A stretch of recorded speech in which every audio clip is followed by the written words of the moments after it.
Everyone, my name is Amir Hussein. I'm the chair of the Theological Studies Department. I want to welcome you all to Say Something Theological, our undergraduate symposium. We just had a marvelous grad symposium this morning.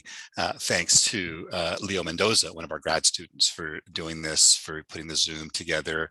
I want to thank our undergraduate curriculum committee who put together this program, selected these wonderful papers, and that's Dr. Matt Petrusek, who's our undergraduate chair, Dr. Anna Harrison, Dr. Narinjan Khalsa, and Dr. Tracy Tiemeyer, who are all members of the undergraduate curriculum committee. So thank you to the four of you for your hard work in putting this together. I'm going to turn it over to Professor Petrusek in a minute to introduce the speakers. We'll have the students present, take a little break, have the second half of the students presenting, and then we'll do the Theta Alpha Kappa inductions. That's the National Honor Society for Religious Studies / Theology. And then we'll conclude with our departmental awards. So let me turn it over to Professor Petrusek. Thank you, Professor Hussein. It is so good to see you all. I know we're still doing this virtually, and I think it's important for us to recognize that there's a good chance that we won't have to do this again in the future. So we can see this as a kind of bookend to a year in which we've been meeting each other virtually. So just to give a little sort of time perspective, this time last year, we had a conference planned, but weren't able to do it at all because the pandemic was just getting started. So here we are, hopefully at the tail end. And I think this is a good way to help us to celebrate all of the challenges that we've been going through academically and personally, on a good note, to see what great work has been done in the meantime. That all of you, especially our presenters today, have been able to produce such high quality work and that you're all going to be enjoying momentarily.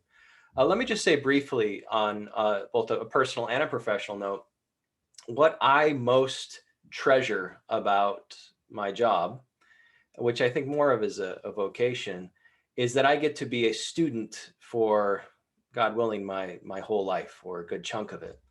And I really, truly do learn from you all. That's not just lip service. It is actually the case that you all teach me. And that is definitely, as you're going to see, the case with these papers today.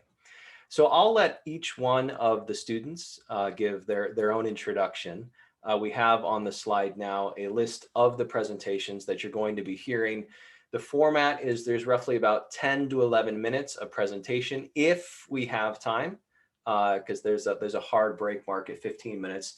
Time for a question or two, perhaps, per presentation. A break after 4 presentations, and then the last 4 presentations.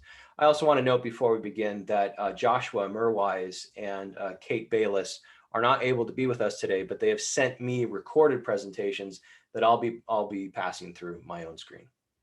All right, so with that, let's go ahead and get started, and I'll turn it over to you, Gabby. Looking forward to your paper. Thank you. Let me share my screen really quick. Let's see here. You're going to see that I did it in Canva. I'm sorry. I'm a recovering business student, so I did do it in Canva. Okay. Hi, everyone. I am Gabby Guerrero. I'm a senior theological studies major and member of the cross-country team. And this is my paper, Suffering, Sacrifice, and the Price of Purity, Re-examining the Feminist Communion of Saints. So I just want to give a brief trigger warning because there is some pretty gnarly content in my paper for violence, domestic abuse, and sexual assault. If anyone needs to turn their camera off, walk away, log off, please feel free to do so. But I just wanted to put that out there. So I'll later introduce you to the 2 books that I read to write this paper, but Rebecca Parker in Proverbs of Ashes writes that few models exist for blending. Hold on, you guys are all in my way. There we go. Okay, put everyone at the bottom. There we go. Okay. Few models exist for writing theology that blends intense intellectual inquiry with personal experience. And while some might think that blending the anecdotal with careful research detracts from the professionalism of the argument, I think that theology, especially when done by women, is deeply informed by personal experience. I converted to Catholicism when I was 18 years old, and throughout high school and college, I developed a lot of deep friendships with other young Catholic women, most of them what they call cradle Catholics. And as a result, most of my girlfriends are Catholic. So as we've aged, conversations about our body and sexuality have become, more common than taboo. But all of us have, me being a convert, them being cradle Catholics, have confessed similar stories of knowing church teaching on virginity and then having little to no language to discuss sexual experiences. You often hear the statistic taken from the CDC's 2011 National Intimate Partner and Sexual Violence Survey that 1 in 5 women will be sexually assaulted in their lifetime. Of my 5 closest Catholic friends, that number is 3. Women of deep faith like ourselves turn to that faith in times of darkness. When we are encouraged to pray to be forgiving, loving, submissive, and to turn the other cheek when violence is committed against us, love looks like swallowing pain and staying quiet. The New Testament passage most closely associated with love, often read at weddings, reads as such: "Love is patient, love is kind. Love is not envious or boastful or arrogant or rude. It does not insist on its own way. It is not irritable or resentful. It does not rejoice in wrongdoing, but rejoices in the truth. It bears all things, believes all things, hopes all things, endures all things. Love never ends." The qualities that this passage lists, namely kindness, faith, patience, and forgiveness, are not only admirable, but also Christ-like. They encourage both women and men to practice radical forgiveness and put the needs of others above their own. However, Scripture, like the letter of Peter, extols how these values can be applied differently when applied within a patriarchal system like Christianity. For what credit is it if when you do wrong and are beaten for it, you take it patiently? But if when you do right and suffer for it, you take it patiently, you have God's approval. Christ also suffered for you, leaving you an example that you should follow in his steps. Rejoice insofar as you share in Christ's sufferings. In a patriarchal system, these qualities themselves become gendered, placing different obligations on women in a way that serves to reinforce the suppression of women's agency.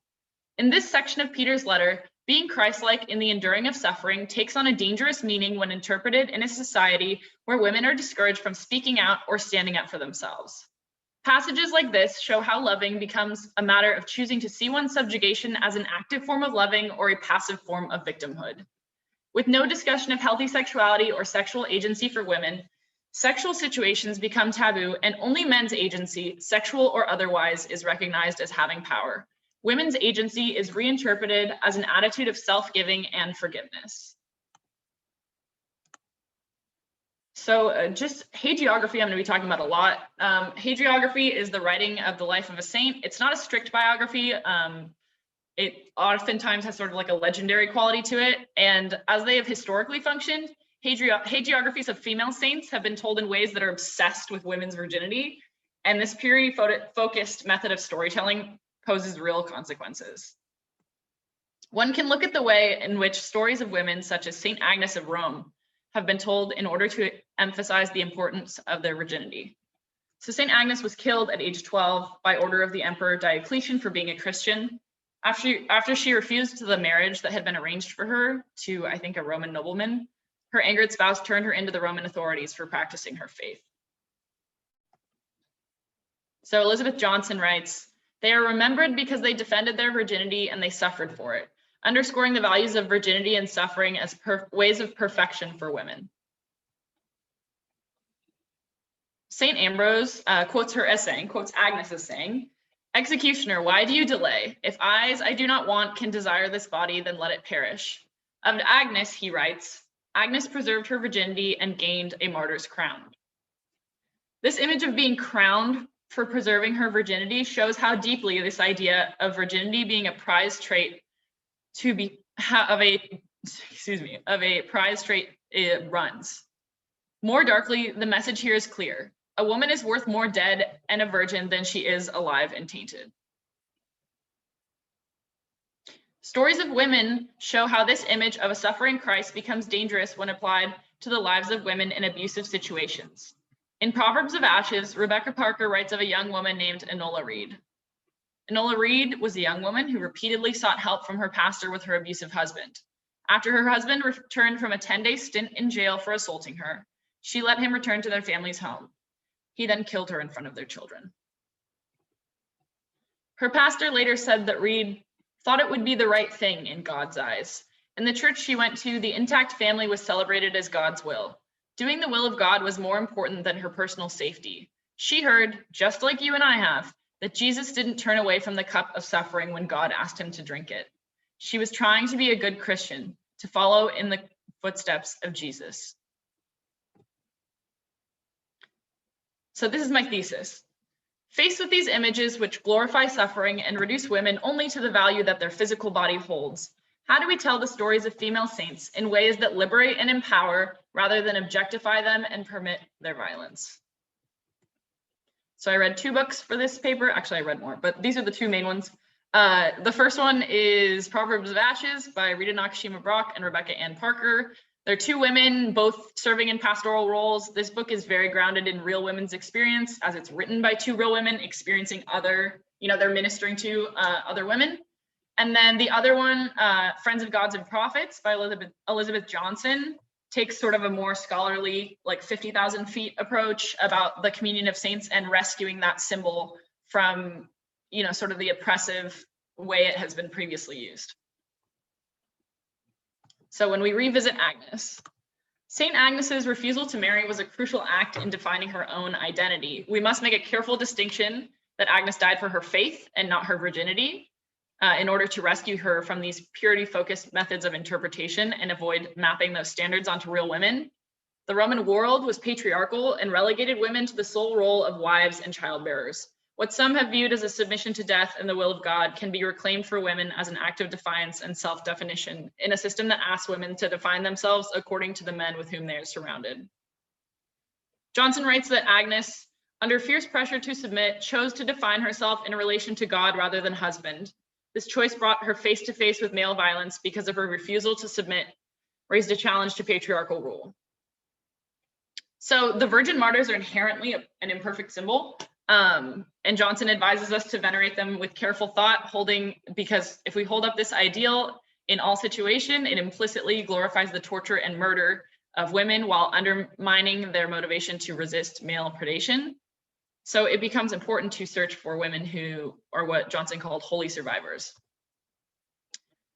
So female saints like St. Catherine of Siena are to be remembered for their bravery and defiance in order to give women models of living that exemplify a holiness characterized by strength and not submission. St. Catherine was a 14th century laywoman. She was part of the Dominican order, and she spent most of her life tending to plague victims. She's also only one of 4 women to be named a doctor of the church. One of the highest honors, basically means you lived a life worth imitating in the faith. And this is from a letter that she wrote to the Pope. That is one of the most things she's famous for, is she was trying to get the Pope to basically stand up and return to Rome. He was hiding in Avignon. She says, "Up, Father, you can see that the unbelievers are challenging you by coming as close as they can to what is yours. Up to give your life for Christ. Isn't our body the only thing we have? Why not give your life 1,000 times if necessary for God's honor and the salvation of his creatures? This is what he did, and you, his vicar, ought to be carrying on his work. It is expected that as long as you are his vicar, you will follow your Lord's ways and example." When we revisit the story of Enola Reed, what if Reed's story is to be included in the communion of saints, as a woman whose life was holy because it belonged to her alone? In the 10 days her husband spent in jail, Reed made the decision to have her ears pierced. In that small act, she joined the communion of women in the Christian tradition who have found subversive ways to exercise power and bodily autonomy, even in the darkest of situations. Like St. Agnes, she stood up to an authority she knew was dangerous and attempted to break a vicious cycle of abuse. Parker, quoting her friend who knew Reed, writes, "It was her act of defiance, a way of saying that this is my body. He would have never let her do that." I returned to St. Agnes as my example because I visited her basilica, which bears her name, in Rome. In the apse, as you see here, Agnes stands proud, encircled by a halo and commanding the space between the 2 less impressive figures of Peter and Paul. Beneath the altar are Agnes's remains in a nondescript tomb. On my visit, I wept when faced with what was left of St. Agnes. I had learned the day before that St. Agnes is the patron saint of victims of rape and sexual assault. I pressed my forehead to the floor and prayed. I told her I was sorry that such a gruesome death had befallen her. I told her that it was not fair or her fault that men had tried to violate her. I told her that I knew she understood how dehumanizing it felt to be part of a system that praised us for silently enduring suffering. When I finished, I thanked her and turned to leave. When I had entered the small tomb, I thought that the table which stood off to the side was out of prayer cards. Now when I looked, there was exactly one left. I took it gingerly and overturned it to find Agnes's face, shining and youthful. I understood her message. Tell the stories. Resist.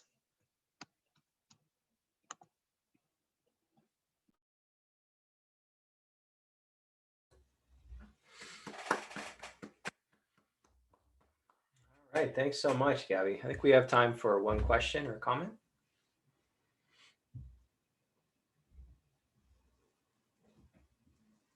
Anna. Yeah, so I was wondering, what do you do with 1 Corinthians and 1 Peter? Like me personally, or just in terms of like how do I sit with those? Well, I mean, what's in other words, you seem to suggest that the significance of those texts Mm-hmm. for women per se, profoundly hurtful. Right. So I would suppose that those are those aren't the only two biblical texts that you might so identify. So I suppose it seems to me that your paper raises the profound question, many profound questions, one of which is, what do you do with passages such as that, given the way in which you've now interpreted their significance for women? Yeah, I mean, I think I should clarify that I don't think that's the only way, nor is it the way they should be interpreted. But like, if you look at the example of Reed, you know, and her pastor is saying, you know, love is patient, love is kind, go back to your husband, preserve the family, like, you know, forgive him, forgive him, forgive him. And that's also why I bring up the examples of like the women that I know who, when you look at those passages, you know, love is patient, love is kind, like, you know, you forgive people, you endure suffering. When you then place that into the context of a society that inherently tells women, you know, that they're, you know, they are worth less than men are, their agency is worth less, they, you know, they don't get the chance to tell their stories, that those two sort of together then create dangerous situations rather than that passage by itself. If interpreted in a life-giving way, right, in a loving relationship or whatever, then that can be a life-giving passage. You just have to understand how people are using it. Thanks. I'm very sorry. I think I may No, have misunderstood. I appreciate the question. Yeah. Thank you. All right, well, thank you again, Gabby. Thank you for the question, Professor Harrison. So let's move on to Riley. Hello, everyone. I'm going to share my screen.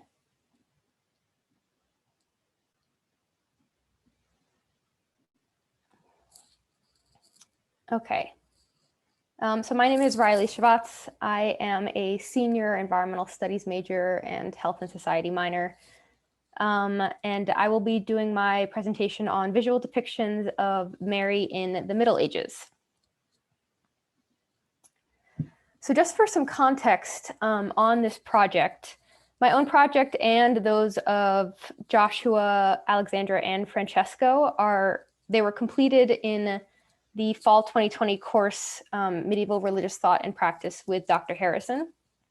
And the assignment during that class was to create a short paper and presentation on any topic of interest using only the course materials provided. So listed on the right are the 5 units that we went through: ways of living religiously, God, Mary and the saints, church life, and the afterlife. And I chose to do my topic focusing on Mary while also bringing in some of the content from ways of living religiously about monastic life and the illumination of manuscripts. So I will be showing you the manuscript pages that I painted myself, which was the bulk of my project. And I'll be reading alongside that the accompanying essay that I wrote, or at least some passages of it. So for some more context, in the Middle Ages, Mary emerged as a central figure in the religious thought and practice of laity, monastics, and clerics alike. Known in early Christianity simply as the Mother of God, the role of Mary broadened and deepened in the Middle Ages, and she came to be known as the tender mother of all humanity, the Queen of Heaven, and a mediator between humans and God. This newfound devotion to Mary took root in the monastery, where monks were attracted to the beauty, femininity, and maternal nature of the Virgin Mother. The monastery was also where illuminated manuscripts were created, which often housed detailed illustrations of and prayers to Mary. This perceived change in Mary was set in a wider context, as medieval Christians increasingly began to focus on human emotions and thus emphasized Mary's role as a mother, especially at the birth and death of her son, Jesus Christ. So for my project, I chose to paint illuminated manuscript pages that would capture central aspects of Marian devotion during the medieval period. The 3 pages I painted illustrate 4 of Mary's roles: Miraculous Mother, Divine Queen, Grieving Mother, and Merciful Mediator. These roles were chosen not only because they represent major themes in medieval depictions of Mary, but also because they recount her at 3 distinct chapters of her life: her son's birth, death, and post-ascension. I aimed to create these illuminations using techniques that most closely resembled those of monks during the medieval period. Though the materials I used were obviously modern and synthetic, I tried to replicate the style of medieval manuscripts. So for example, I used parchment paper, which is especially thin and would have provided a good base for the inks that monks used to paint and write. I used watercolor, especially focusing on basic and thematically important colors like blue. I tried to add in like daintier borders around my illuminations, and I used gold leaf for embellishments. And I do draw and paint as a hobby, so I thought that this format for this project would play to some of my strengths, and I also hoped it'd be a good break from screens and essay writing, which have come to kind of control my life during this pandemic. So for a little bit of context on manuscripts themselves, these are just 2 images of authentic medieval manuscripts known as the Book of Hours of Catherine of Cleves. So Catherine of Cleves was a duchess and patron, and she commissioned an especially ornate Book of Hours, or a personalized daily prayer book, from an unknown Dutch monk. So the Book of Hours and other manuscripts like this would have had illuminated paintings like these with ornate borders, as well as inscriptions and prayers written in ink, like we see in the lower left-hand corner of the second picture, or the lower right-hand corner, excuse me. So these illuminations are dated around 1440 CE, and these are only a couple of the pages of her Book of Hours, but other paintings would have shown her praying to Mary and other saints, and also would have shown some of her lineage. And the Book of Hours of Catherine of Cleves is one of the most richly decorated books of its kind that is still preserved. And as we go through my presentation, I'm hoping that it can act as a bit of a reference, though obviously my illuminations will be nowhere near as intricate or accurate. So onto my manuscript pages. This first one depicts Mary in 2 of her roles, as a loving mother of God and as a queen. So Mary is shown in the center of the page, propping up the Christ child on her hip in a distinctly maternal pose. The illustration is set to take place just after she is given birth, and Mary is shown cradling Jesus and looking down at him with a maternal and emotional gaze. Similarly, Jesus is depicted gazing up at Mary, extending one arm towards her face. The inscription above Mary, which the angels seem to be proclaiming, reads a verse from the Hail Mary prayer, Holy Mary, Mother of God. This portrayal of Mary as an emotional new mother is reflected in a lot of medieval art. This manuscript page has been modeled after the sculpture, The Virgin of Jean Devreux, which depicts Mary in a humanizing light, tenderly holding the Christ child and prominently swaying her hips to support him. However, we can also see a parallel between this depiction of Mary and that we just saw in Catherine's Book of Hours, where Mary was holding baby Jesus. This depiction, among others, reflects the medieval thought that Mary was a loving mother of Jesus, and by extension, a loving mother of all humanity. This manuscript page also depicts Mary in her role as queen. This can be seen through various elements in the painting, including her crown, her halo, the rays of lights behind her, the pedestal, her robe, and the elements of gold found throughout the painting. This illustration implies that as soon as humble Mary gave birth, she was crowned queen, given a royal blue and gold robe to wear, and placed on a pedestal. Mary's role as a divine queen is emphasized throughout medieval art and writing. She is referred to as the Queen of Heaven and Earth and is venerated as holy and divine in countless prayers. This first manuscript page accordingly depicts Mary in two harmonious yet juxtaposing roles, as both a loving mother to Jesus on earth and as a divine royal. So for my second manuscript page, this depicts Mary in another role as grieving mother. Taking place after the crucifixion, Jesus is seen dead on the cross with a divine halo behind him. Mary kneels beneath the cross, arms outstretched towards Jesus' feet, crying. Unlike the stately pose seen in the first painting, here Mary is portrayed in a dejected human pose, as if she had collapsed on the ground at seeing her crucified son. In the border of the page, the viewer sees two angels above, kneeling in deference for Mary's sorrow. Though she is still adorned by royal blue robes and a halo, this painting emphasizes Mary's grief much more than her queenliness or divinity. Beneath the illustration, the first stanza of the Stabat Mater, or the Sorrowful Mother, is inscribed. This hymn was written in the late 13th century, likely by the Franciscan Jacopone da Todi, as part of a new wave of piety accentuating the suffering of Jesus and the suffering of Mary by extension. This verse introduces Mary in mourning, sharing Jesus' sorrow and bearing his anguish in her heart. Like the Stabat Mater, this manuscript painting reveals Mary's emotional depth as a mother who has seen her son dead and mutilated. If presented to a medieval audience, this painting may have also stirred an emotional response in viewers, who would have likely shared in Mary's suffering and adopted some of her compassion themselves. The author of the Stabat Mater emphasizes such sentiments, urging readers not only to grieve for Jesus, but also for Mary's experience, and to take on her suffering with her. With this second manuscript page, we see Mary as a grieving mother, now in addition to her role as an emotional new mother and a divine queen. And finally, this third manuscript page depicts Mary in the role of mediator between humans and God. Pictured, we see a nobleman who is kneeling beneath Mary, offering the Hail Mary prayer to her. Beneath, we see a brief glimpse of the man's backstory. He is revealed to be a sinner, having hoarded a sack of gold out of pure greed. The man knows that the sin destines him for purgatory or hell, so he tries to repent and reduce his sentence by pleading to Mary. The nobleman seems to know that Mary, well known for her influence over God, would advocate on his behalf. We see her answering his prayer by asking God, seated above on a throne, to hear his prayer. One of her hands is lowered in a position of comfort and blessing, while the other appears to be raised upwards towards God. God appears raising one hand outwards in judgment and holds a scale in the other, representing justice.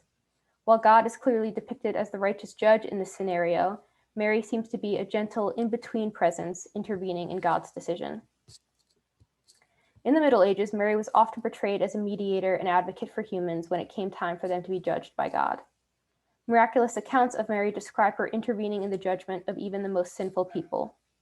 She often recounts their pious actions, praising how often they have recited the Hail Mary prayer, verses of which are scattered throughout this manuscript page. Her endorsements are so influential that she has repeatedly managed to save sinners from eternal damnation. Particularly important is the idea that devotion to Mary, especially through the recitation of prayer, helps guarantee a more lenient judgment by God, whom she has a profound influence over. Through her role as mediator and advocate for humans, Mary is depicted as a supremely merciful, caring, and empathetic being. So, to conclude, Mary acquired a diverse array of roles in the Middle Ages. For Christians in this era, Mary was regarded as maternal and emotional, impressionable, and empathetic. As the mother of Jesus, Mary was depicted as particularly impassioned at her son's birth and death. However, Mary also came to be known as the mother of humanity, a role which extended to humans after death, when she would often intercede in their judgment by God. Mary's role as queen was similarly well regarded. Elements of illuminated manuscript pages often included royal elements, but her royalty and divinity were seen in the power she had over God during judgment as well. Mary's complexity may reflect the culture and values of medieval European Christians. As Christian piety and education progressed, people became increasingly interested in human emotion. Mary softened the image of the afterlife, offering leniency in judgment and promise for heaven. She became a beacon of hope, a source of comfort, and a figure to sympathize with and imitate. Through illuminated manuscripts and other creative mechanisms, medieval Christians presented Mary as a symbol of both supreme humanity and supreme divinity and supreme humanity. So that would be my presentation, and I just added in this bibliography to show some of the sources that I drew from, many of which are primary sources, but also secondary sources from leading scholars in this field. And all of these were taken from our class content. So yeah, thank you.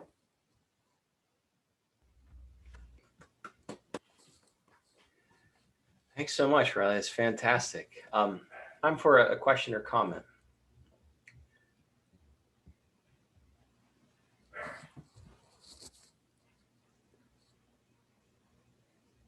Well, I'll go then. Amir, please. Thank you, Riley. I really appreciated the presentation of the art. And can you talk a little bit about the creative side of this? Because I'm intrigued, as a professor, I very rarely have students who will do creative sort of assignments. It's more the typical, here's the 15-page research paper. So can you talk just a little bit about, the learning experience and because I'm assuming it's a really powerful learning experience to create this art there. Yeah, so I was really grateful to Dr. Harrison because she made this assignment so open. And I knew as soon as I saw the guidelines that I wanted to be creative because I was very tired of writing essays. So I spent a lot of time studying, using Google Images to search for medieval manuscripts and sort of the style. I was looking up how to recreate these in modern times with modern materials. So that was really fun actually. And I got to go to art stores and find my materials and use things that I normally wouldn't use when I'm doing normal drawings and paintings as a hobby.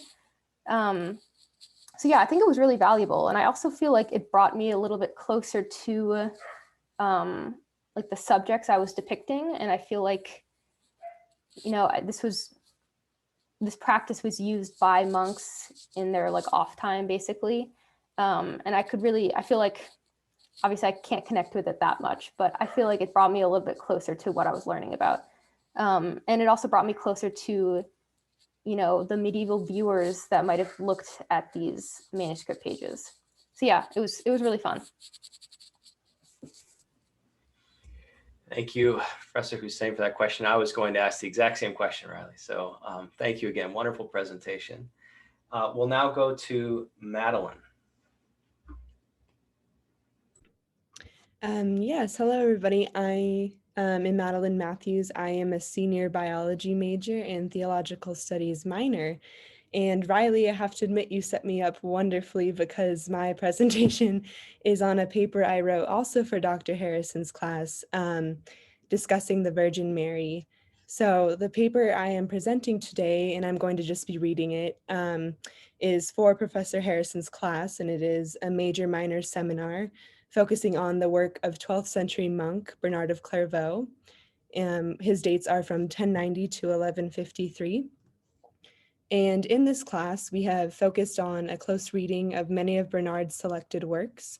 And in this paper, I'm focusing on a close reading of the second of 4 homilies Bernard wrote on the Virgin Mary. Bernard was abbot of the monastery of Clairvaux in Champagne, France. And through his vast collection of writings, which roughly totals 3,500 pages of work, Bernard's influence as a monastic teacher quickly spread and extended throughout Western Europe. Over the course of his life, he was a pivotal player in reforming monasticism. He exercised unparalleled influence on contemporary intellectual life, served as a counsel to popes, and was instrumental in launching the Second Crusade. So because of all of this, Bernard of Clairvaux's impact on both 12th century and modern day Christianity is hard to overstate. So my paper is titled The Virgin Mary, a Praiseworthy Mother of Salvation. The intricate and beautiful writing in Bernard of Clairvaux's Homilies in Praise of the Blessed Virgin Mary depicts the abbot's strong devotion to and personal adoration of the Virgin Mary. These homilies are an expression of the passionate love that Bernard has for Mary, which is an extension of his love for Christ. Bernard's writing more broadly appears to take a posture of gratitude and awe toward Mary's character and the radical role she played in human salvation by giving birth to Jesus Christ. This is especially seen in Homily 2, where the abbot describes Mary's valiant character in abiding by God's divine plan for her to become his mother. Mary's astounding humility and purity are aspects that make her worthy of this role to Bernard, and he claims her as the exemplar of these characteristics for all humankind. In Homily 2, Bernard of Clairvaux portrays the Virgin Mary as a devoted servant of God who exemplifies a virtuous life and acts as a vessel that brings forth the possibility of salvation for fallen humanity. In Homily 2, Bernard describes the story of the Virgin Mary to be one of utter intentionality and godly design. Mary was a normal woman fully devoted to serving God when God himself selected her to become his mother. The Virgin Mother was held in such high regard to Bernard of Clairvaux because the abbot believed that God himself delighted in Mary. It was for this reason that God chose Mary to be his own mother, a position that only the worthiest woman could be designated. Bernard describes Mary as being the prime example of humility that God wants us all to learn from. As he states, he wanted her to be humble as well, someone of whom he could himself be born gentle and humble of heart, because he intended to give all mankind the necessary and most beneficial example of these virtues. Not only does Mary serve as a wonderful example of humility, but Bernard also gives her credit for instilling these virtues into her son, Jesus Christ. Mary's humility and grace bestowed unto her by God also contributes to the humble, kind heart that was required of Jesus when he went to the cross. Because she lived a pure, stainless life as a virgin, Christ too is able to be stainless and perfect. She was, Bernard implies, though he never actually states, her son's teacher. Mary is an essential part of her identity, or Mary's virginity is an essential part of her identity. And because of this, Bernard exalts her among all people. She is the inspiration from which the vow of virginity formed, providing an example for all of humanity, and especially the monks of Clairvaux. To Bernard, the only birth that God himself was worthy of was to be born of a virgin, ensuring his purity as the Holy of Holies, of which sexual conception would have defiled. Because of this, God intentionally created Mary to be a virgin, enabling her to become exalted through her divine conception. Her virginity refers to much more than her physical being, however, as Bernard claims her to be a virgin in her body, a virgin in her spirit, a virgin by profession, a virgin such as the apostle describes, holy in spirit and body. Her virginity presents her as pleasing, holy, and sanctified in the sight of the Lord, meeting all of the requirements to be a woman worthy of becoming God's mother. Through her purity and humility, Mary offers life to a mankind that lives in the deadly state of the world. While Adam and Eve are responsible for the fall of humanity, in Homily 2, Bernard claims that Mary redeems the sinful fate of human beings, as he states, instead of the tree of life, she offers you a taste of life, or instead of the tree of death, she offers you a taste of life. In place of the poisonous fruit of bitterness, she holds out to you the sweetness of eternity's fruit. You have repaired your parents' weakness and restored life to all their offspring. Mary's stainless nature redeems the sinful fall for her mother Eve, who Bernard holds responsible for the wretched state of all mankind. It is through Mary that human beings have the opportunity to be vindicated from their evil nature, as Bernard states, for if man fell on account of woman, surely he will rise only through another woman. Bernard is convinced that Mary is a key piece in God's plan to restore all of his creation, for she carried and nurtured the gift of Jesus that humanity relies on for salvation. And without her obedience, mankind would not have this opportunity.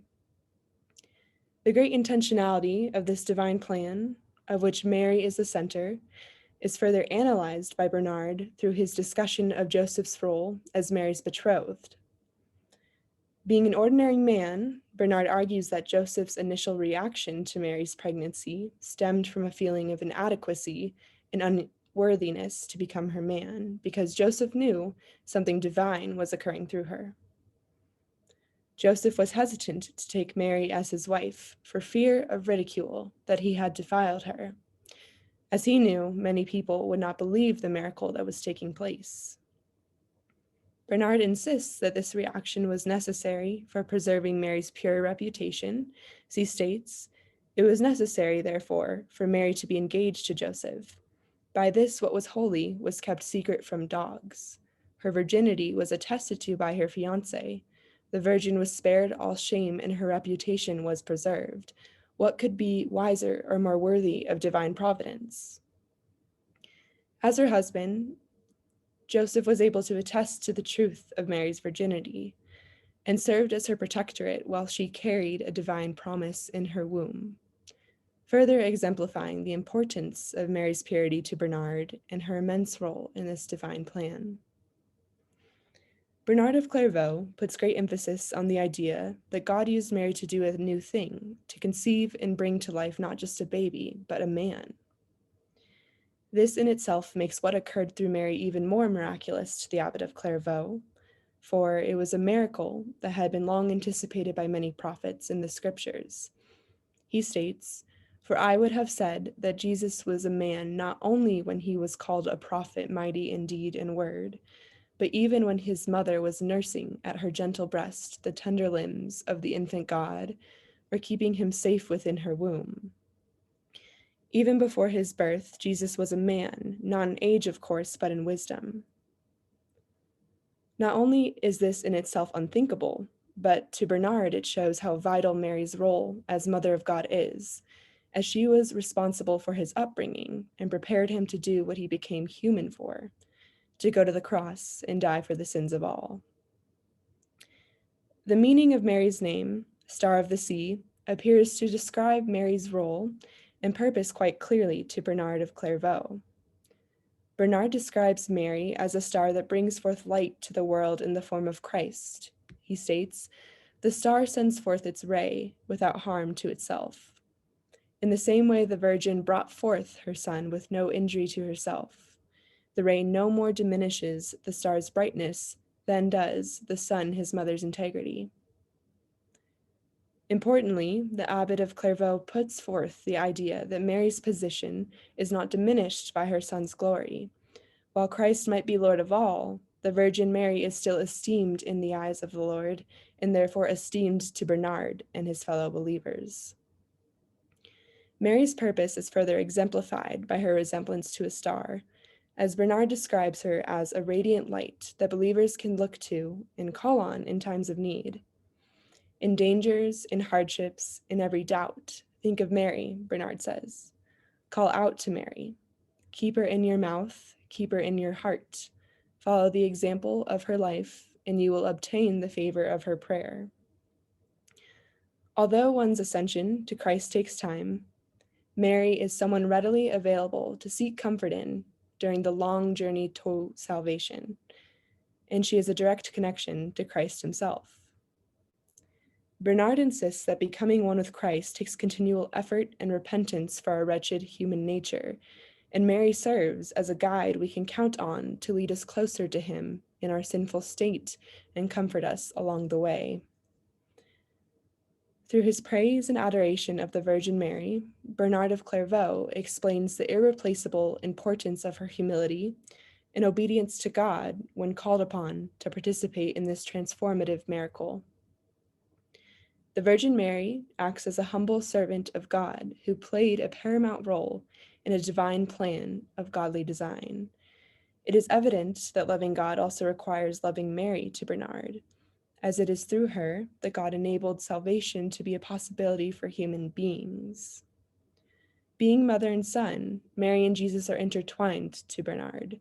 It is simply inevitable that one who loves God should also love Mary as Christ's mother.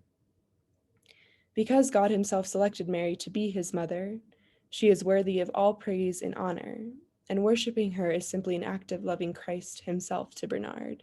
For Bernard, love for Mary was one piece with love for Christ and his church.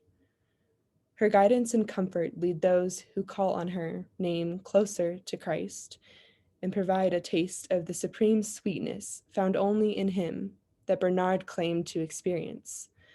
Ultimately, without the Blessed Virgin Mary, a journey to salvation might not be possible for mankind, making her indeed praiseworthy to Bernard of Clairvaux.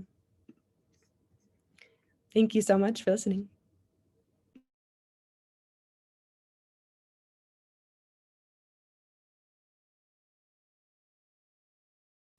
Thank you so much, Madeline. Thank you. Question or comment?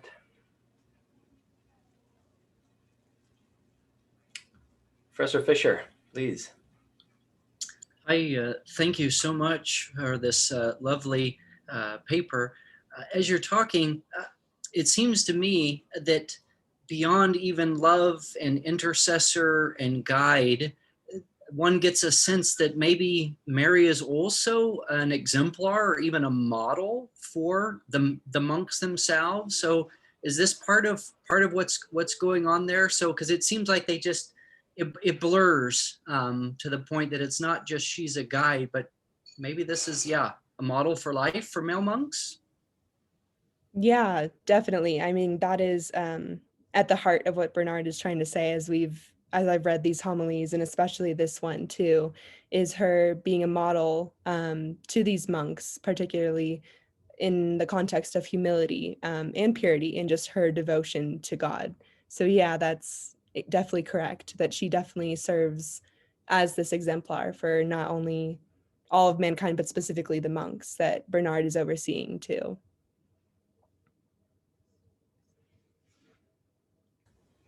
All right. Thank you again, Madeline. Okay, we have one more presentation before we'll be taking our break. This is from Joshua Merwise, and I have his video, so I'll be sharing my screen. But first, let me read the introduction that he wrote me to accompany his work. So these are Joshua's words. For my course on medieval religious thought and practice, I chose to write a sermon from the perspective of a priest addressing his parishioners after the death of the French abbot Bernard of Clairvaux, explaining what could be learned from his teachings. My primary question was, what spiritual lessons could medieval Christians learn from the life of Bernard? Answering this question required a close reading of Bernard's text on the steps of humility and pride, which explains his theory of what humans could learn from the teachings of Christ. Bernard was famous for psychological or mental imitation of Christ, and his methods for doing so are outlined in his text. Reading this helped me identify what Bernard believed to be the primary aim of human life, to find truth in all its forms. I relayed Bernard's explanation for how truth is found, with the aim of convincing an audience of medieval Christians to live with commitment to humility, charity, and contemplation. I explained the teachings Bernard outlined in his text and suggested how they could be applied practically by my audience. Okay, so let me now share my screen.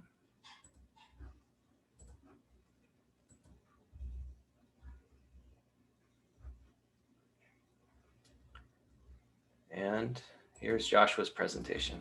Peace be with you, my brothers and sisters, as we gather to worship on this fine Sunday morning in the year of our Lord, 1154. It was on this day 1 year ago that our dear brother Bernard of Clairvaux departed this earth for the joys of heaven. As we mark the death of that dear holy man, I thought it best to address you today by discussing what we can learn from his teachings. I ask you, my brothers and sisters, what is the purpose of our being here today? Why do we continue to meet every Sunday? Why do we pray and show our devotion to the Lord? We do so to express our love for God, that he may smile upon us and be merciful enough to grant us our salvation in the next life. Bernard was well aware that the purpose of this life was to earn salvation in the next, knowing that God chose to come down and be among us men as a way to understand our suffering and offer us aid. But Bernard knew just as well that God would not save us outright, for how could we, tainted with sin, deserve so much? To receive God's offer of salvation, we must decisively accept it, for God's paradigm through Christ of a life which will grant us salvation is only useful if we can be made humble enough to follow his example.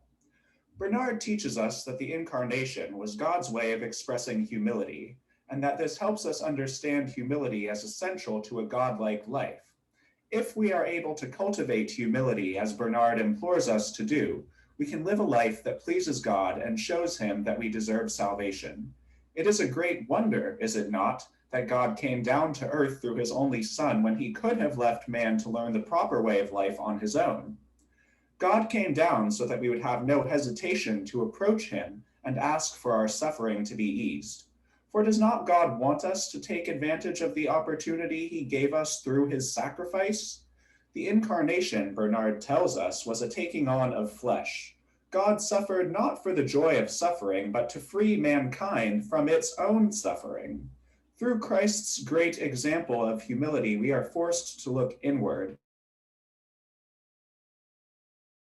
examining whether we are living a life worthy of encountering God and receiving his mercy. Bernard taught us to look at our own lives, and that this would inevitably give us a sense of desperation about how deeply imperfect we are. Once we finally recognize our sorry state of life, we can begin to judge our own lives as God will judge them. After examining our lives honestly and viewing ourselves as God does, we can begin to follow in Bernard's footsteps, and indeed in those of Christ, living a life which can be properly called God-like. Bernard's treatise on the steps of humility and pride helps us better understand the relationship between that godly virtue, humility, and that deadly sin, pride. Bernard titled his treatise very carefully indeed, making us think we could quickly learn the way to live humbly, and instead going on to warn us about the dangers of a prideful life.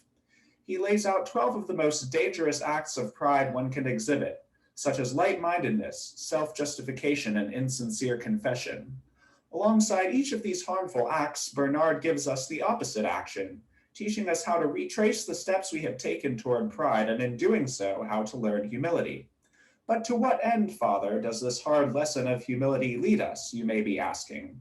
Bernard tells us that our practice of humility shall not go unrewarded by the Lord, describing how humility leads to truth, something many seek but only God can reveal.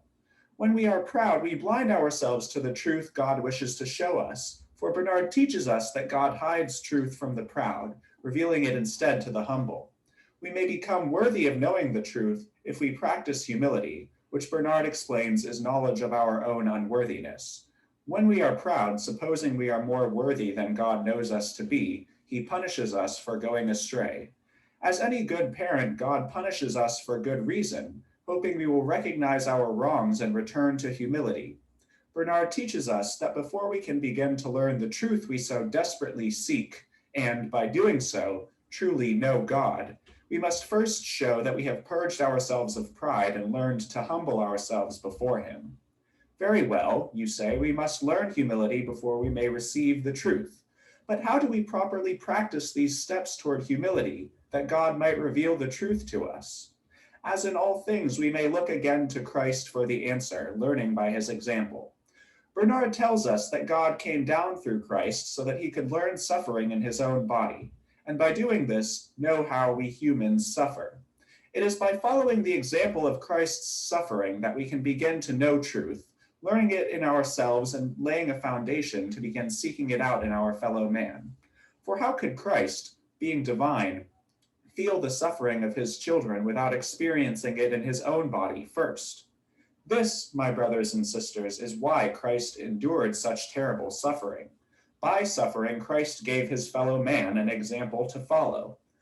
Bernard believes there are 3 degrees of truth. His final degree of truth, after learning it first in ourselves and then in our neighbors, is knowledge of the truth in itself. I ask you, how could we know truth in itself unless we have first learned it through acts of mercy toward our neighbors? And further, how can we begin to learn mercy, acting with benevolence toward our brothers, unless we know what it is to suffer ourselves? It is only through practicing humility, doing so by carefully imitating the example of Christ, that we can begin to know truth ourselves. Once we feel in our own body and soul the pain Christ endured, we shall know what it is to be humble. We shall feel our own unworthiness. Once we start to understand suffering, knowing in ourselves what it is like, we can then begin to imitate Christ's mercy by offering an outstretched arm to our neighbors. If you see someone suffering, is it not your duty to extend them a merciful hand as Christ spent his life doing? Of course, it is our instinct to feel sorry for those who suffer, but to truly help them, we must first understand the pain they feel. And we can only know their pain if we know in ourselves what it means to suffer. How could God, being divine, have eased our suffering? How could he have shown mercy to us who were unworthy of him, had he not come down and learned to feel pain as a man? Once we have imitated his suffering, learned humility, and begun to see truth in ourselves, it is our responsibility to help he who suffers as we once have, performing acts of mercy such as those God came down to learn to perform. Indeed, it follows that God came down through Christ to learn human suffering and begin to help his fellow man, not for the joy of doing so, but to give his fellow man a template to live by after his departure from this world. Once we know Bernard's first 2 degrees of truth, by imitating Christ's suffering to humble ourselves and then using this self-knowledge to aid others, we are ready to understand Bernard's 3rd degree of truth, truth in itself. Bernard believes we arrive at this 3rd degree through contemplation, which to him meant ridding ourselves of the lowly instincts we are born with as men, and making a conscious effort to no longer excuse our own sins. Bernard reminds us of Adam, how that first man deluded himself by blaming his choice to sin on his wife, remaining in ignorance because he could not own up to his wicked ways. To know ourselves, Bernard teaches, is to know that we are lowly creatures, whose natural instincts are toward weakness of character. Rather than using human weakness as an excuse for our sins, Bernard tells us we must deeply contemplate our human inferiority, since it is only through contemplation that we may have the truth revealed to us by God. After we understand the truth in ourselves and find it in our neighbors through acts of mercy, we can begin to understand the greater flaws of humanity in respect to the divine, and use this understanding to meditate on how we might find the truth God hopes we will one day be worthy of knowing. Bernard went so far as to compare his 3 degrees of truth to the persons of the Trinity, humility being related to the Son, mercy to the Holy Spirit, and contemplation to the Father. The Son demonstrated humility by living a life which, when imitated, helps us find truth in ourselves. By following Christ's example, we can discover where the Holy Spirit lives in us, that voice compelling us to extend mercy to those in need. Once we have followed the Son's example and embraced the Holy Spirit in ourselves, we find the Father as truth in itself. For how could we have learned to live a God-like life if God himself had not shown us the way? We can only be accepted by the Father and shown the truth in itself if we have already achieved the first 2 degrees of truth. However, once we reach this final degree, we realize that it was indeed God helping us learn these degrees of truth all along. Bernard reminds us how we were told by Christ that the pure of heart shall see God. I urge you, my brothers and sisters, to follow Bernard's practices in your own lives, humbling yourselves completely as Christ was humbled. It is sure that Bernard looks down on us now from heaven, having seen God with his own eyes. He earned his chance at this by following Christ's example, showing us that though we may be wretched by nature, there is hope for us to overcome this wretchedness. Bernard taught us that the way has indeed been inside us all along, ready to be revealed to those who ardently seek it out. Thank you.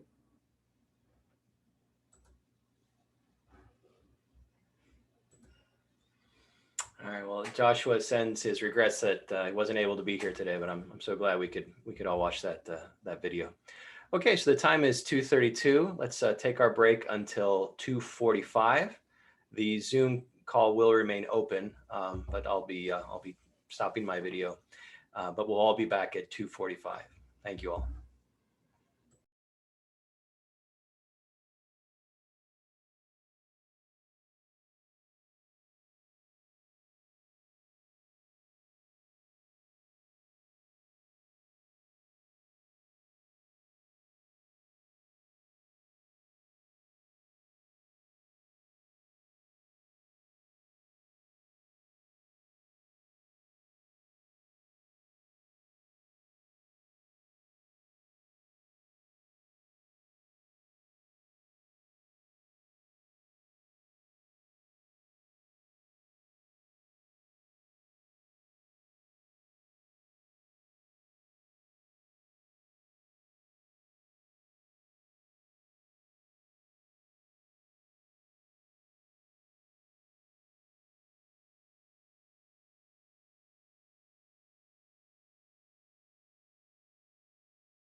Okay, welcome back to all. We have 4 more presentations, and now we will turn to Alexandra, Visionary Account of Purgatory.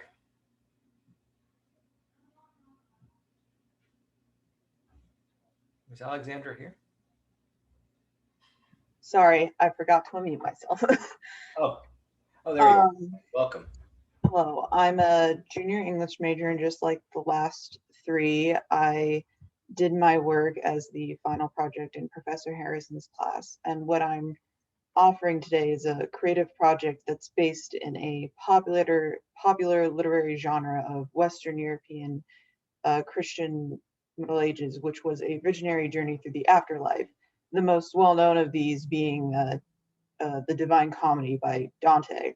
Although I did not want to write a novel or a novella, so instead I just focused on Purgatory, which is what I will now be reading you all. I could not tell you how it came over me. I can only say that at one moment I was walking as corporeal as you, and the next I had collapsed. It seemed I had become something that was no longer physical, as if my body was made out of air itself, the world around me very white and foggy. Light was coming from behind me, a warm golden color that stayed persistent at my back, and so I turned to see what was trying to welcome me to this strange place. What stood before me I would describe as a creature before saying they were human, though man-like in shape, with the appropriate number of limbs, but with an otherworldly beauty that was neither feminine nor masculine. Wrapped in white, and with eyes not only on their face, but lining their cheeks and arms all the way to the palms of their hands. Protruding from the back were shifting shapes of light and shadow each, which looked to be of feathers, though I could not look at them long. Looking at them head-on made it feel as if a ring of pain had formed its way across my brow, made spots of color dance before my eyes.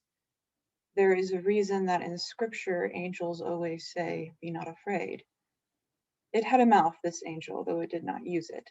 Instead, their voice rang clear as a bell in my mind, easing the ache that came from staring at them. "You are here to learn," they said to me, as I looked at this land of nothingness.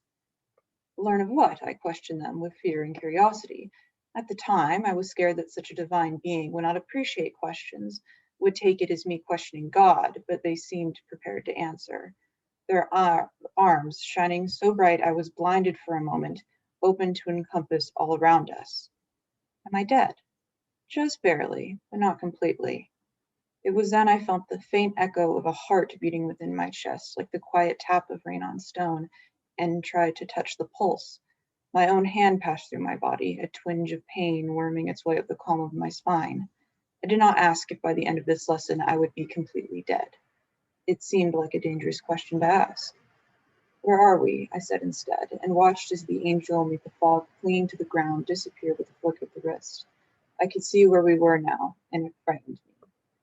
We were standing in a forest, some trees blackened with burns and others leaking sap as they rotted from the inside out.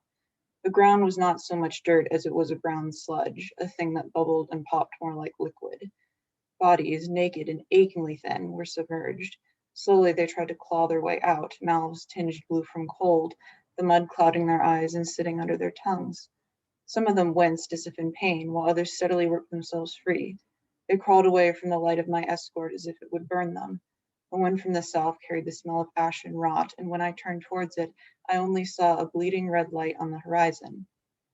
"Purgatory," said the voice in my head. The middle ground, I had been taught, between heaven and hell. This place looked much more hellish than I had imagined, if the souls around me were any hint as to what all of this realm was like. The only sounds were the sucking noises of skin separating from mud, and the whimpers of those that could not force themselves to get up. To me, at that moment, I thought I was being deceived. Surely this was hell. "It isn't," said the angel, for they had read my thoughts as if I had turned to them and spoken out loud. They raised one gleaming hand and pointed to that red horizon.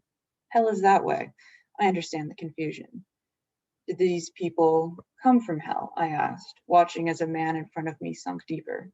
He did not bother to move, and the mud gained him by another inch. Can angels laugh? The humming noise that touched my mind seemed like a laugh. No, these poor lambs are on their way to paradise. They have to earn it, perhaps more than most. The angel pointed north, farther into the forest. Come, there is more for you to see. I cannot tell you how long we walked, though I noted that my feet did not touch the ground. I was levitating a few inches above it, moving as swiftly as the angel through the woods. Slowly, the trees around us changed, as well as the souls that moved along with us. Instead of being burned or rotting, they were green, saplings spreading upwards towards the slate-gray sky. The mud was not as soupy as it once was, now appearing to have the consistency of wet clay. The souls were still naked, no longer submerged or crawling on all fours, but walking with the mud coming up to their shins. They moved much more vigorously than those behind us, trudging at a steady pace, and when we passed, they leaned closer to the divine light of the angel like it was a warm fire. Some lifted their hands in greeting, and some paused in their walking to curl around their middles with pain written across their faces. Some fell to their knees, some breathed heavily as blood dripped from their noses or mouths. I watched in pity as cuts opened themselves upon the back of a man for several minutes before closing, leaving his skin as smooth as marble. Why do they suffer? I asked, when it appeared as if the angel was also watching the cut man heal. They're not damned enough to suffer in hell, not pure enough to rest in heaven. Here they walk, cleansing themselves through pain until the gates open to them. That's horrible, I said, because it was, even if their pain ended, and the blood that dripped onto the ground was soaked up into the mud like wine.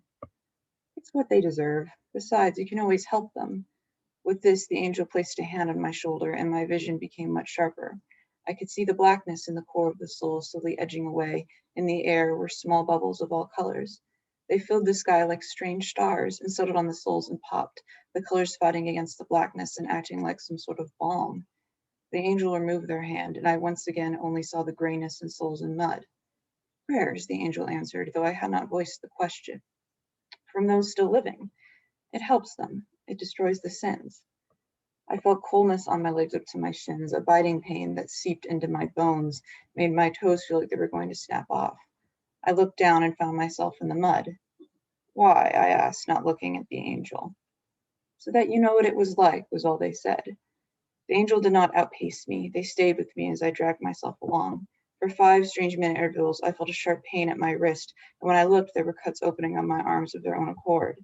After these minutes had passed, the blood would run into the mud or soak back into my skin, and the cuts would close, and I would feel only the cold at my feet.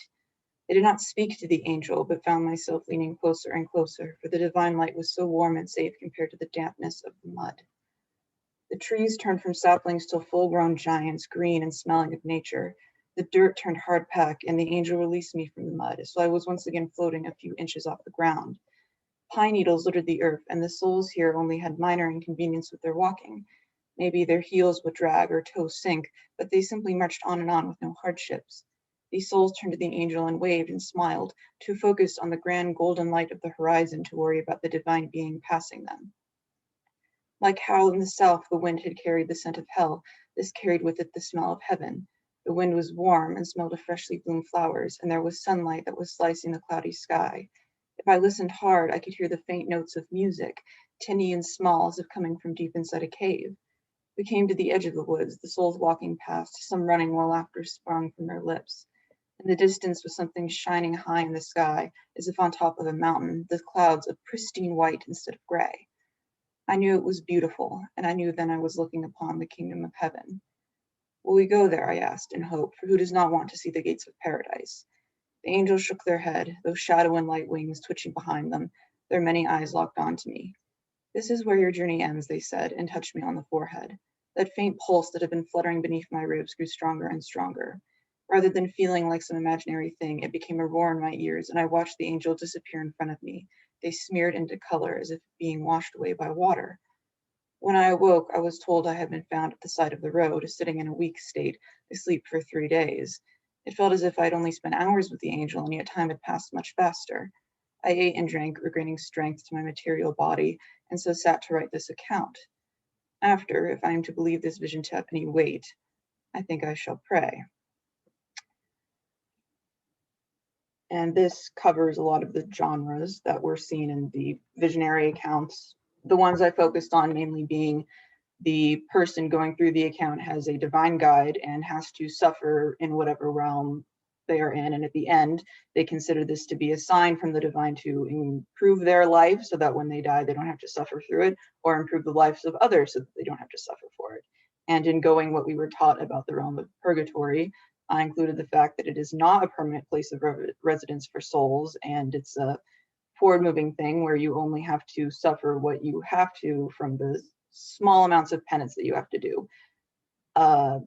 Also, the fact that those in the living realm were thought to be able to help move the souls in purgatory along by praying for them and reducing the amount of suffering that they had to endure. And that's my presentation. Thank you.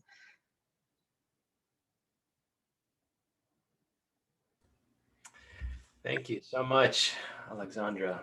Vivid and evocative. Thank you. Question or comment?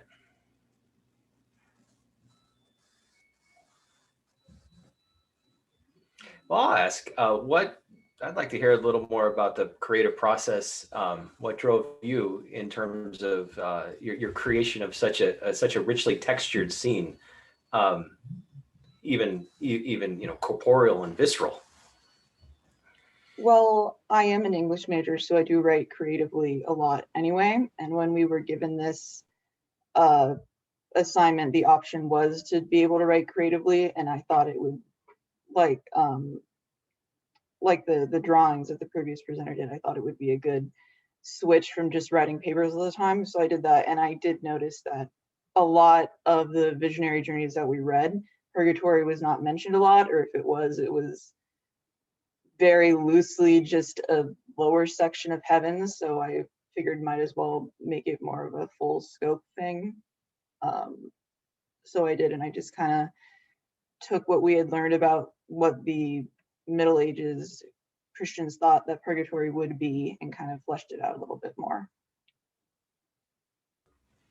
Great, thank you so much. I can't remember who said this. It may have been St. Thomas Aquinas, but the claim is that purgatory is heated from the same furnace as hell. So I think you captured that again very vividly in your presentation. Thank you.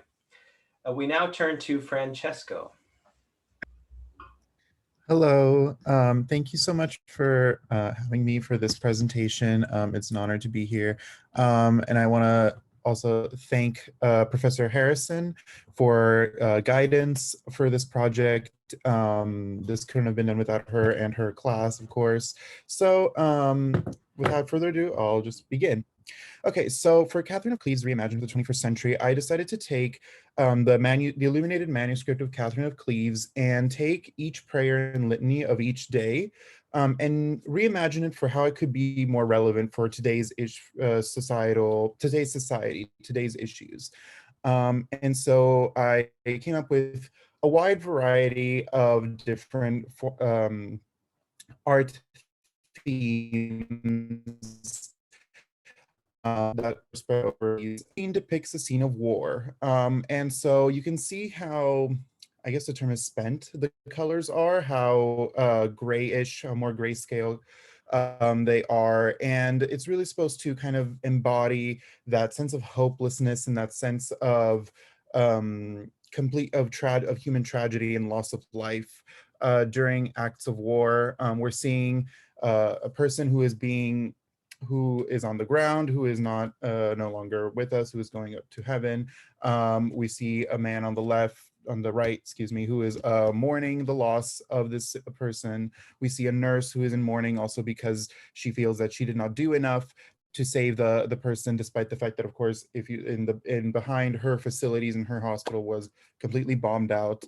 And on the left, we see a woman who is cradling a child, and really, at the end of the day, with scenes of tragedy like this, the loss of life leads to the birth of new life.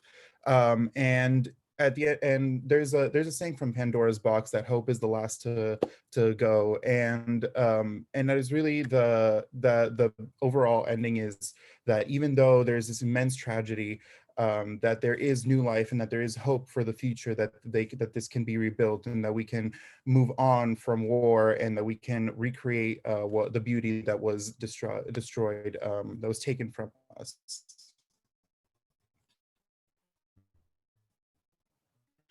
Our Holy Spirit. So in this one, I decided to dedicate it more towards the ideas of corporal acts of mercy. So we see here a woman. The drawing is also a homage to Michelangelo's La Pietà. And it's really an honor and meaning to say that, to show empathy, and it's a call to empathy for those who are less fortunate in our society. And in this particular scene, I decided to showcase a woman who gives water and bread to this emaciated figure, she is also comforting and holding up and propping up. And she provides him with sort of the basic sustenance to keep him alive and keep him up and alive, basically. So the man you can see is weighed down physically by the ball, but of course that is just the like physical form of being weighed down. What really is weighing him down is, of course, you can see the bottle of pills that are in his hands that have been falling down, and it's really meant to be more of a metaphor of kind of, yes, relating it to our ongoing opioid crisis here in the United States, especially, but also to see how oftentimes we are dependent upon the things that are actually supposed to cure us. And it ends up being a very toxic relationship that we enter with those things, for lack of a better word. Wednesday Hours of All Saints. So this one is dedicated to, I picked one saint in particular to honor. And this one I chose Saint Jude, who is known as the patron saint of the lost causes. And he provides warmth and color to this woman who is clearly in a very sunken place. She has a cloud over her head. She has a sort of facial veil over her eyes. She has the symbol of a sword through a heart on her chest, the sign of a coffin on her necklace. She's wearing dark purple. St. Jude is meant to bring the light and warmth through physical embrace. This woman is being shaken by fear and anxiousness and uncertainty, akin to feelings of having lost a loved one. And in this time, specifically of 2020 and 2021, we have seen immense loss of life as due to the pandemic. And I think that the feelings of anxiety and uncertainty can be related in many ways. So yes, when a person physically passes away, it is a moment of great fear and anxiety, but also here during college can be a moment of great fear and anxiety for what our future is. During the pandemic, we don't really know what the future holds for us after this. We don't know how we're supposed to go back to normal, if normal is there ever is going back to a normal. Not to be depressing, but just it is very much supposed to highlight how there is so much uncertainty and fear in humanity. And it's this drawing is really a call to find our St. Jude within us to guide us through these moments, and to still find a sense of hope and a sense of warmth within us. Thursday Hours of the Blessed Sacrament show the corruption that people can often use with the Eucharist. The Eucharist represents the body of Christ, and as we've learned in the class, it is supposed to be a feeling of humbleness when you take the body of Christ and drink the blood of Christ. You are supposed to feel very humble. You're supposed to feel Jesus's pain when he died on the cross. And oftentimes people can use faith or will use objects of faith for selfish gain. So in this one, it's inspired by Miracles of the Eucharist by Cesarius Hoisterback. And in that particular story that this is inspired by, we read of a woman who used the Eucharist to plant a vegetable garden to feed people who came into her house, but was later punished for it because, of course, the vegetable garden was seen as being a selfish act on her behalf. And so, similarly, this woman has used the Eucharist to create an apple empire. So you see, she has her trees of apples in her back. She has a mansion. She has paved her road of gold. She has a car, a very fancy car in the back, if you can see. She advertises her apple business through billboards, through a necklace, through her apple earrings, her dress, her crates that she's shipping to all over the world. As you can see in the bottom, like the money is simply flowing out from her. And while we can celebrate one's success, I think that the part is that this is becoming more of a, rather than honoring success, this has really become a point where we are now seeing lots of self-exploitation, when we're seeing money and power being corrupting us and becoming our new faith, essentially becoming what guides us rather than our own personal faith. And so the devilish figure is really meant to represent how when you put so much into power and into money, you're left with just objects and just these very superficial things that could all burn in flames. And, when he's bringing the fire to her house and everything has gone up, what is left of her? And it's nothing. And it is how in society we often are driven too much by money, and we're often driven by things that that at the end of the day we don't realize actually don't have any tangible emotional value to us once they're all gone, and money can easily go away. Friday Hours of the Compassion of Christ shows a woman who's being pulled up to heaven with Jesus's warm touch behind her. So as if he's saying, you are welcomed into my kingdom. The woman defies sort of the look that traditionally one would expect women to have when entering heaven. She's wearing a very voluptuous outfit, I guess if we want to use that term. And she is, of course, when you see the amount of jewelry and the type of color, red is often associated with passion and lust. We can assume what her job was on earth. And so but the reality is that although we can all assume what her job was, none of us can truly know her story and can truly know that what it felt like to be her. But ultimately, it doesn't matter because she has been welcomed into the kingdom of heaven and she is seen as worthy of Christ's compassion and love. And now when we talk about compassion, it's also important to note that compassion does not mean we are anointing her of her sins. We are forgiving her for sinning. She at the end of the day had a job, and she had to do what she had to do on earth, and she was placed in a circumstance. And ultimately, compassion is seen not as being, you're a sinner, but I forgive you. It's rather, you have lived your life. You have lived your life still in according to faith. And now all the respect and the dignity that maybe that earthly life didn't give you that you deserved can now be given to you and be rewarded to you in heaven. And here you will be honored for your beauty and honored for the woman that you are, in the same way that one could honor and see, the Venus of Botticelli as a painting and as a beautiful expression of sexuality. This woman, of course, can be similarly made in that same model in heaven. Saturday Hours of the Virgin is the because it's a very universal. It's meant to represent the universality of motherly affection, of particularly female affection, and I think this is an important message to have, whether it is biblical times, whether it's medieval times, whether it's today. The importance of comfort and of the importance of feeling loved in the way that only a mother could love, is truly one of the most basic fundamentals of being human and one of the important acts of being human. And so I also have a writing in Latin that says salus in arduis, and I think it means stronghold in difficulties, and I believe that it's kind of what represents motherhood to me, and what represents being able to have empathy and being vulnerable is the ability to be strong even during times of immense stress. And that is the beauty of vulnerability. It's the beautiful beauty of what we would associate with motherhood. Lastly, the Sunday Hours of the Trinity is dedicated to those lost in the past year. We see a medical healthcare worker who has passed away, and it's represent how she was supposed to be, she was charged with the duty of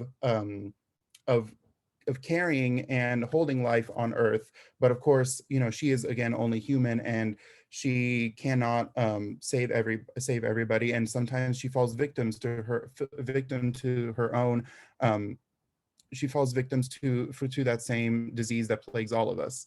And so God is watching over her. Her spirit is being carried into the dove from above.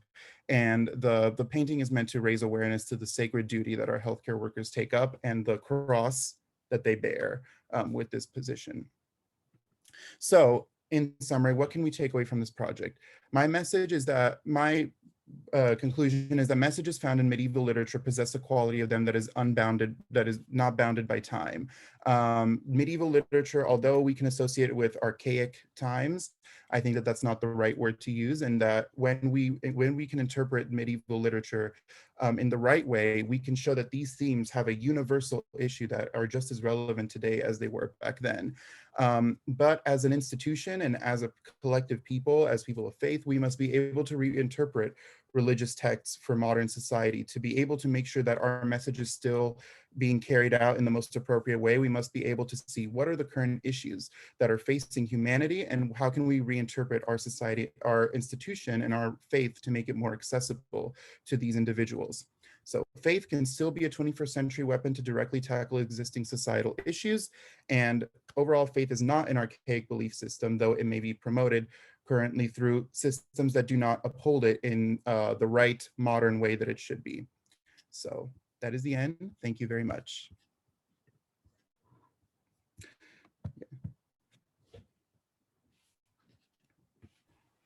Thank you so much, Francesco. So theologically and morally rich.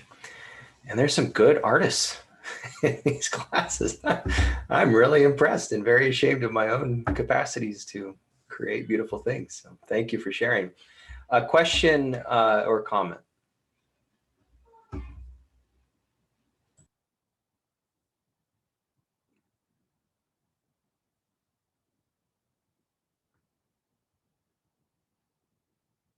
Professor Harrison, please.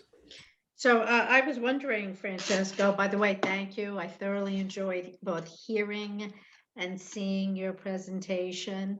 I was particularly struck by your observations at the end, which I'm not sure I'd heard before. What would you have to make it up on the spot. So provisionally, what might you say might be one of the more valuable teachings, either on the basis of the thought or practice of medieval people that you might wish to consider as a 21st century guy? Are you asking which particular themes I think would be most relevant for today? Yeah, or which speak to you personally, although your focus was less so much personal and societal, but which speak today that you find capture your imagination or your mind or heart? For me, the most, at least in my opinion, my most creative of the drawings, the one that I think I enjoyed examining the most was the one about the one inspired by the miracles of the Eucharist and the feelings of greed. And I feel that oftentimes in today, both between, like I say, non-religious people and even in some religious people, I think even with this in mind, we need to reinterpret kind of our connection that we have to money, and the fact that in today's society, we essentially do kind of treat it as if it is a second religion, our main religion in a sense. And I think it's something that is going to keep being an issue, and it's going to keep corrupting humanity both physically and morally if we keep on putting money, if essentially for money, it needs to stop as if it's just the thing we use to buy things and to either advance in our career to whatever it be, but it cannot be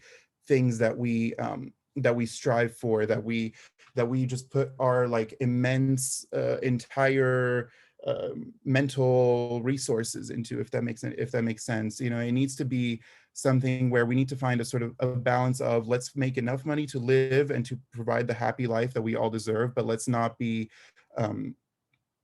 guided by it. Let's not be completely treat it as if it is and let's not be blinded by money and by greed, essentially.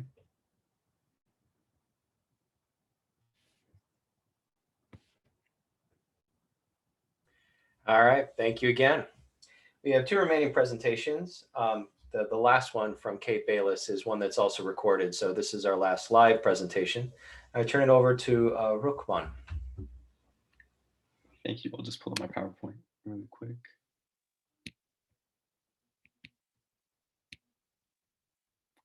Is that coming up okay?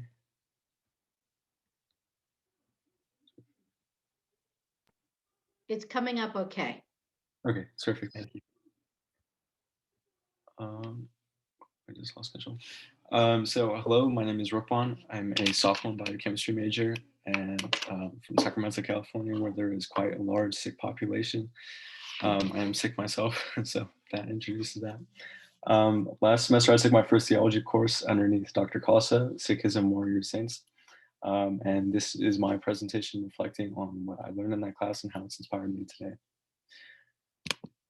So in the aftermath of George Floyd's murder, protests across the country shook many Americans awake to the realization that our country had not come nearly as far in achieving racial equality as we may have previously believed.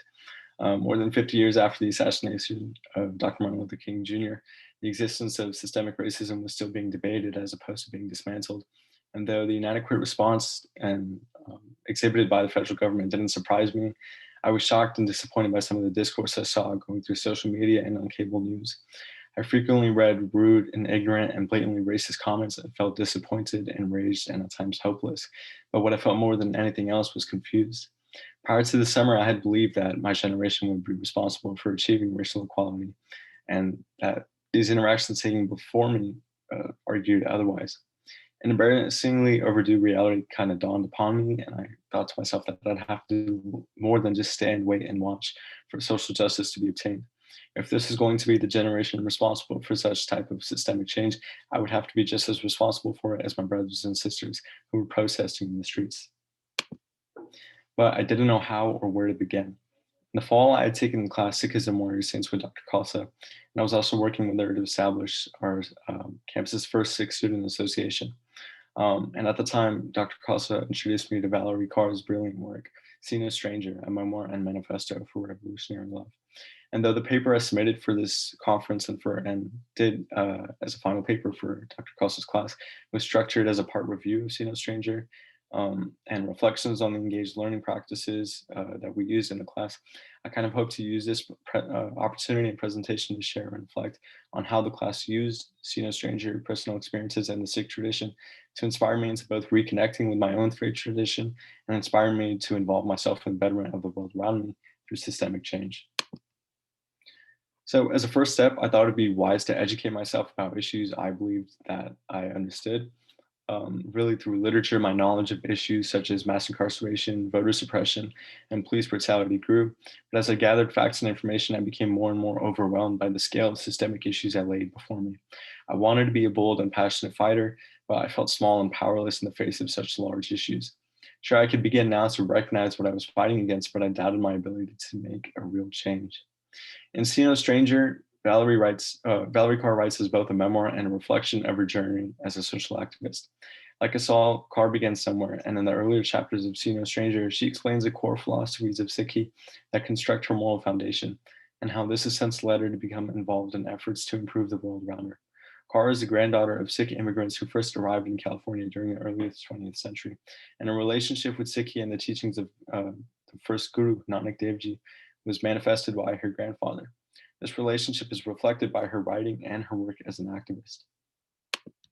Guru Nanak Dev Ji was born into a wealthy Hindu family, and throughout his childhood, he showed more interest in the study of religion and preferred to engage in dialogue with different religious figures as opposed to the number-keeping work of his wealth family. And after disappearing for 3 days later in his life and experiencing a divine revelation, Guru Nanak was found repeating the phrase, "Na koi Hindu, na koi Musliman," or "There is no Muslim, there is no Hindu." This is commonly also phrased as, "I see no stranger, I see no enemy," a critique of human-made boundaries. This newfound philosophy guided Guru Nanak for the rest of his life. And refraining from invalidating any sort of religious identity, his idea was transformed into a greater belief, Ik Onkar, an idea that translates to the oneness within all creation. Guru Nanak's belief was that all creation was connected and that the life within each of us is part of the same divine ego boundary, part of the same divine whole, and should be treated with the utmost love and respect. The concept of Hamai is the ego boundary that separates us from them and you from I, and is in opposition to the idea of Ikankar, and allowing us to recognize it allows us to overcome it. As I grew older, I grew distant from Sikhi. It began to feel outdated and at times irrelevant in front of the challenges I was facing at the time. But towards the end of high school, I began reconnecting with my faith, and I was a more frequent visitor to the Gurdwara, and I found comfort in the community around me. However, it is my interpretation and application of Sikhi that inspired me to dive deeper into my own understanding of the ideas brought upon by Guru Nanak Dev Ji. Kaur is able to illustrate modern applications of Sikhi that I had been unable to see as a child. And though I've heard the phrase Ik Onkar at the start of every prayer nearly every day of my life, it does not allow it. I didn't let the idea's depth and impact settle within me until just recently, and my understanding still grows frequently. While Guru Nanak Dev Ji's teachings offer me no way to enact systemic change, internalizing the idea of Ik Onkar has laid a moral foundation that I see as essential and reflective of the world around me at the time. The challenges and overwhelmingness of systemic issues are still intimidating at times, but I feel more comfortable and more driven in addressing them after connecting with the core tenets of Sikhi through reading, discussing, and practicing See No Stranger in Dr. Khalsa's class last semester. After taking the first steps and feeling more confident, engaging in frequent conversation with my father about ideas we disagree upon, as an opportunity to advocate for others and develop a stronger perspective and understanding of how other people viewed or address systemic issues that I believed in. But our disagreements would often turn frustrating, and I found myself avoiding having any conversation with him at all. I felt upset with myself for being unable to control my own emotions and wanted a solution so that I could continue having meaningful conversations with my father without affecting our close relationship. Kaur has developed a relationship with rage and outrage in her work as a social activist, as I'm sure we all have. Having undergone several traumatic and life-changing experiences, it could have been very easy for her to become an angry and vengeful person, when instead she remained very true to her principles, and I could only wonder why and how. Rather than neglecting these feelings of rage, Kaur explains that feelings of rage needs to be expressed in safe containers and validated when calling attention to injustice. While her impressive emotional maturity comes through the help of her own community, which makes mentions of extensively in the book, it's also important to shine light on the parallels within Sikh history that inspire such emotional maturity. The tumultuous history of Sikhi includes violence and bloodshed. After the martyr of Guru Arjan Dev Ji in 1606, it was clear that religious freedom would not be a given right to the Sikh people. And through years of fighting and the martyr of Sikh Guru Tegh Bahadur Ji in 1675, the execution of Guru Gobind Singh Ji's 4 children, and the countless other deaths, the Sikhs were finally able to obtain a sense of peace. But a few things stand out to me during this horrific period of Sikh history. The tenacity of the Sikhs enduring over 100 years is admirable, but perhaps more admirable is the commitment to justice without any sense of hatred exhibited by the Sikhs. Throughout their fight for religious freedoms, Sikh soldiers exemplified honor and respect by remaining true to their principles and remembering that they were fighting not to kill their opponents, but to free themselves and their neighbors. To me, the story of Bhai Kanhaiya serves as a sample of what love and fighting looks like. Bhai Kanhaiya was known for starting the tradition of serving water and catering to the wounded after each battle. Those on the battlefield, Sikh or Muslim, could count on Kanhaiya to show compassion. After all, he understood why he was fighting, not to destroy, but to create a place for his brothers and sisters to be free.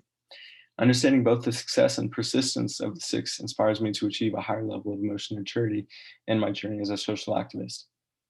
Beyond the conversations I have with my father, connecting to this beautiful world through reading and practicing See No Stranger, I found that being able to speak with my own father is much easier because I see no reason to be frustrated.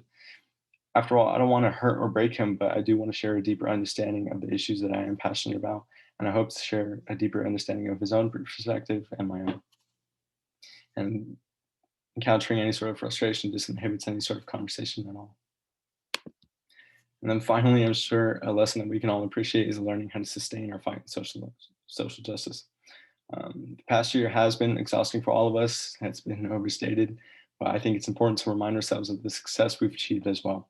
We've had opportunities to come together like never before, and not through internet trends, but through moments such as these where students and faculty are able to connect through a beautiful gift that we should still be grateful for. But what's most reflective here is our deep sense of community. Valerie Kaur recognizes this and emphasizes the importance of those around you very deeply. In taking care of each other, we're able to take care of ourselves. Kaur implements several practices within her memoir that allowed me to gain insight on how to better sustain and endure the journey ahead of me by taking care of myself. But instead of spoiling any of those, I urge you to read her work and develop a deeper understanding of the personal troubles Kaur had undergone and how she was able to overcome these through personal practices. But instead, I'd love to share the existence and experience of a community that is dear to me and how they have remained resilient over the last few months. So currently, farmers in Punjab, India are protesting for their rights.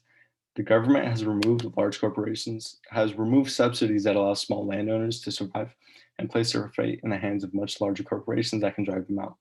For months, these protesters, the Kisans, have been settled at the border of India's capital, New Delhi, fighting. And through the cold and bitter winter and now into the spring, the protests remain strong. But unfortunately, very little progress has been made. Yet the Kisans remain powerful and endure because of their community and their ability to care for each other. I'm thoroughly impressed and inspired by the level of passion shown by these protesters. A daily langar, the free traditional meal prepared and eaten together by all members of the Sikh community, is held by and for all protesters in the front lines. Shelter and blankets are being provided by donors, and medical care is available to anybody who needs it.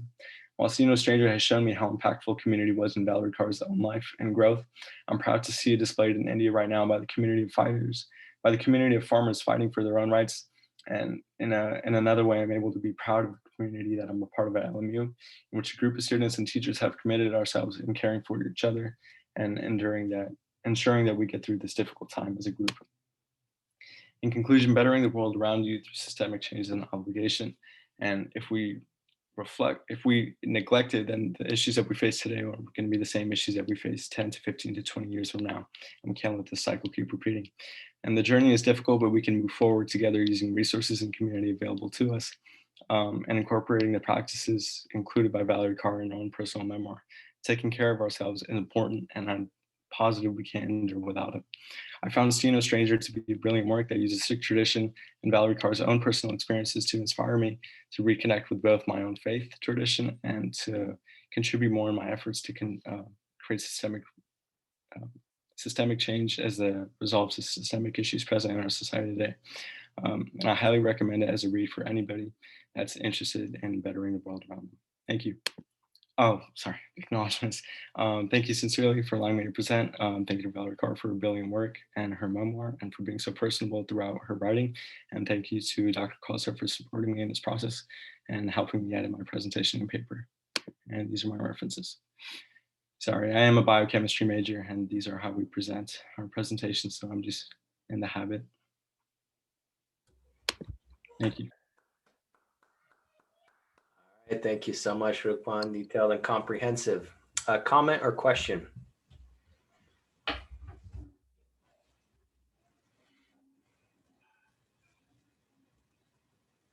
Professor Fisher, please. Thank you very much. Might you say a little more about maybe a relationship between self-care and the care for others? I think both of these are at play there in your presentation. Yeah, absolutely. So in taking care of others, I think you kind of reflect on how important it is to be taken care of. And once you have that notion, you understand how important it is to have stamina and endurance throughout the journey for social justice. And achieving that through self-care is a beautiful process. Some of the practices included within See No Stranger are applicable to both yourself and to others. I think the most relevant one for me was just taking time to breathe and really reflecting on the world around you and things that you're grateful for. This is something you can do yourself, but you can also encourage others around you to do. So I think it's easy to intertwine care for others with care for yourself. I think that's why it's so important to recognize and really try and experience it. Great, thank you again. So our final presentation for the day comes from Kate Bayless. I will be sharing my screen and putting her presentation up.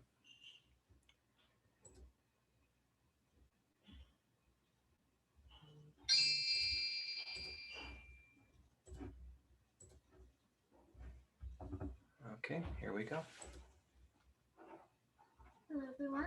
Today we'll be presenting In Fear and Faith, Withstanding Death through the fearsome images of the Buddhist Yama and Philippine Aswang with the mentorship of Dr. Megas.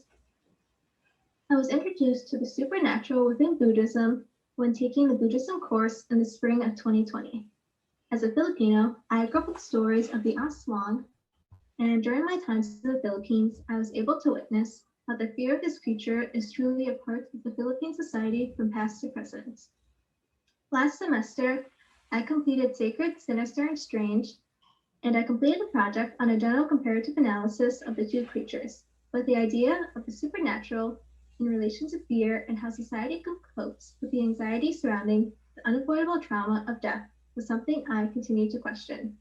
The withstanding presence of Yama and the Aswang illustrate the function of the supernatural shaping the religious, cultural, social imagination of society to confront the ineradicable trepidation towards the ultimate ambiguous trauma in the world, death. Not just death, but hope in the midst of the injustice and suffering found in life. The Buddhist Yama is a representation of death, hell, and poor karmic behavior, and the Aswang is a significant demonic figure within indigenous Philippine religion.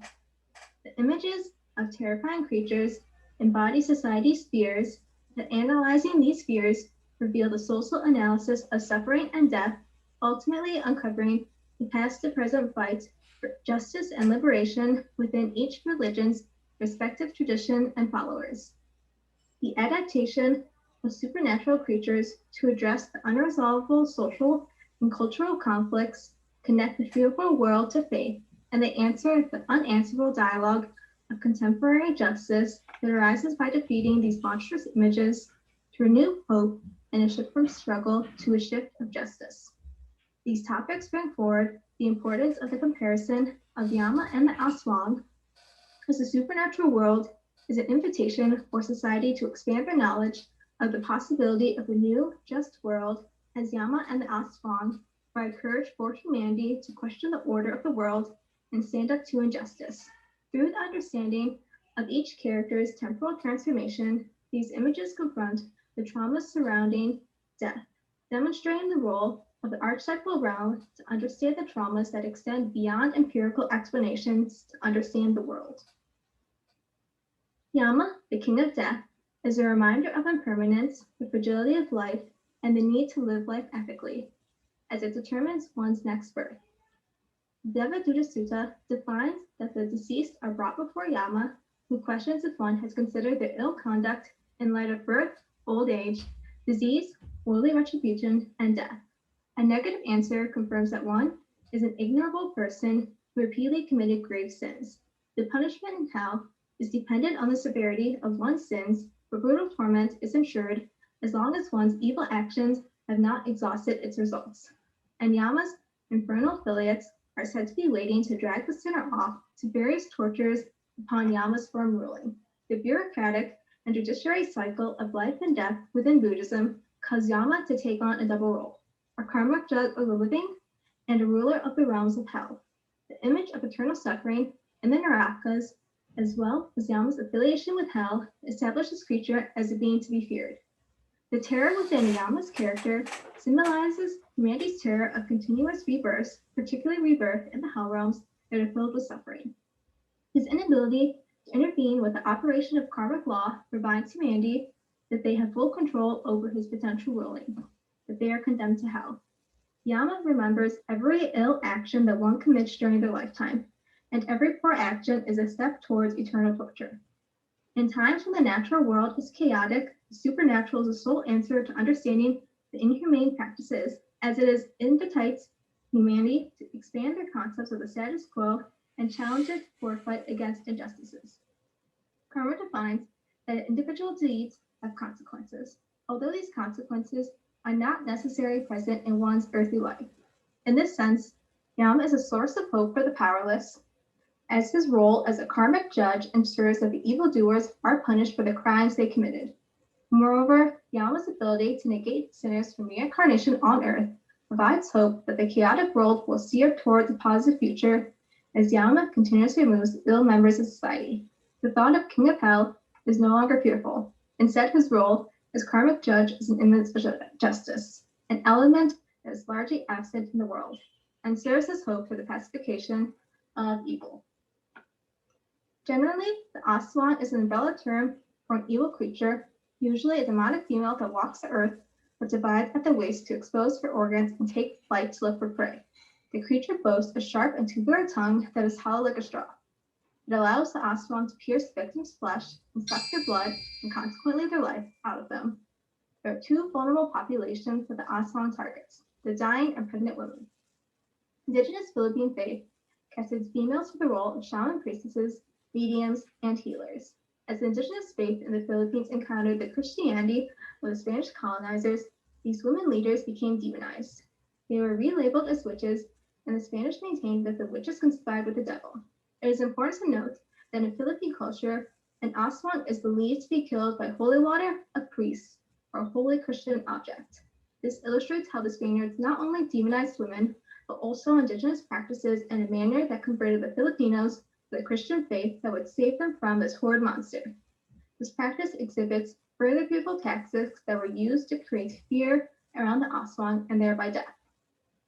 In modern times, tales of the aswang are rampant during electoral seasons.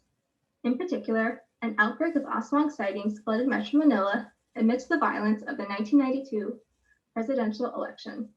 Interestingly, these sightings are not specific to the notion of demonic creatures lurking in the city. Instead, the term aswang is utilized to refer to politicians. The historical aswang is an image of evil, a creature that robs innocent Filipinos of their livelihood.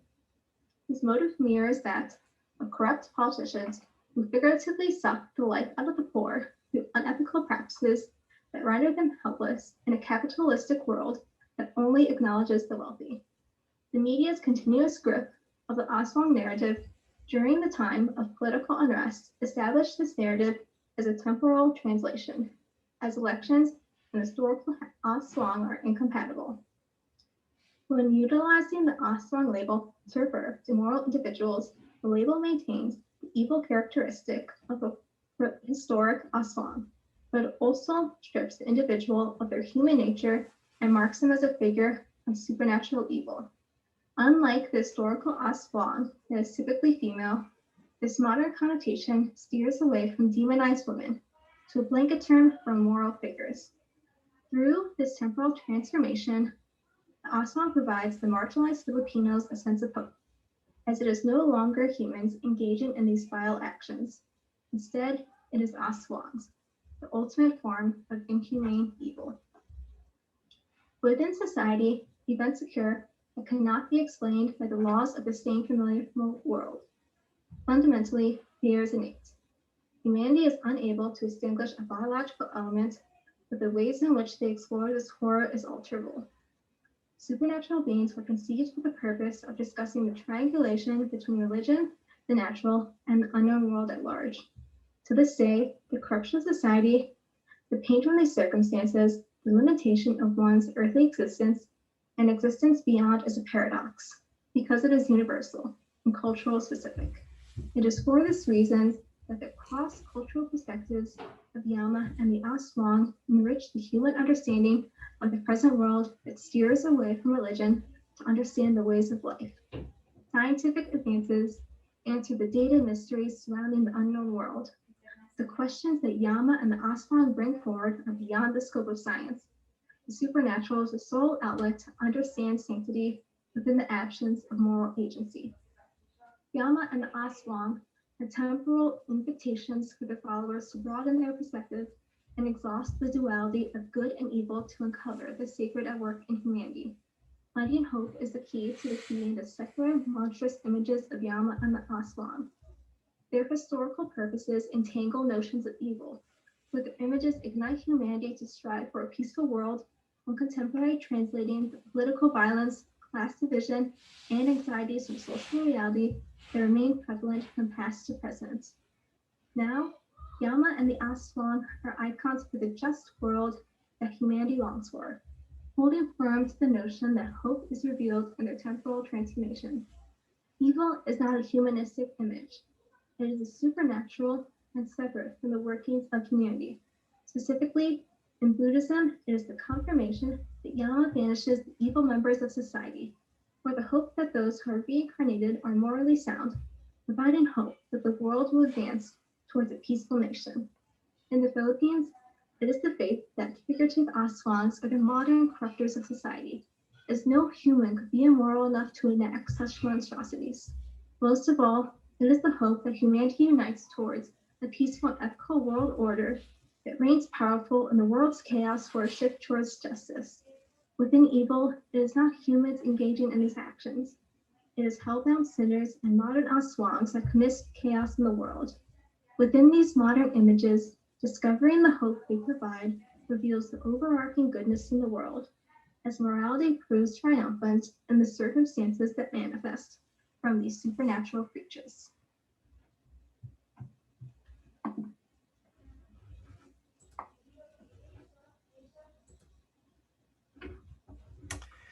Okay, well, that concludes our presentations for the day, and we're close to wrapping up. But before we do, I just wanted to thank you all of our presenters again for an excellent array of presentations, fantastic material, a lot to continue to think about, reflect, and learn from.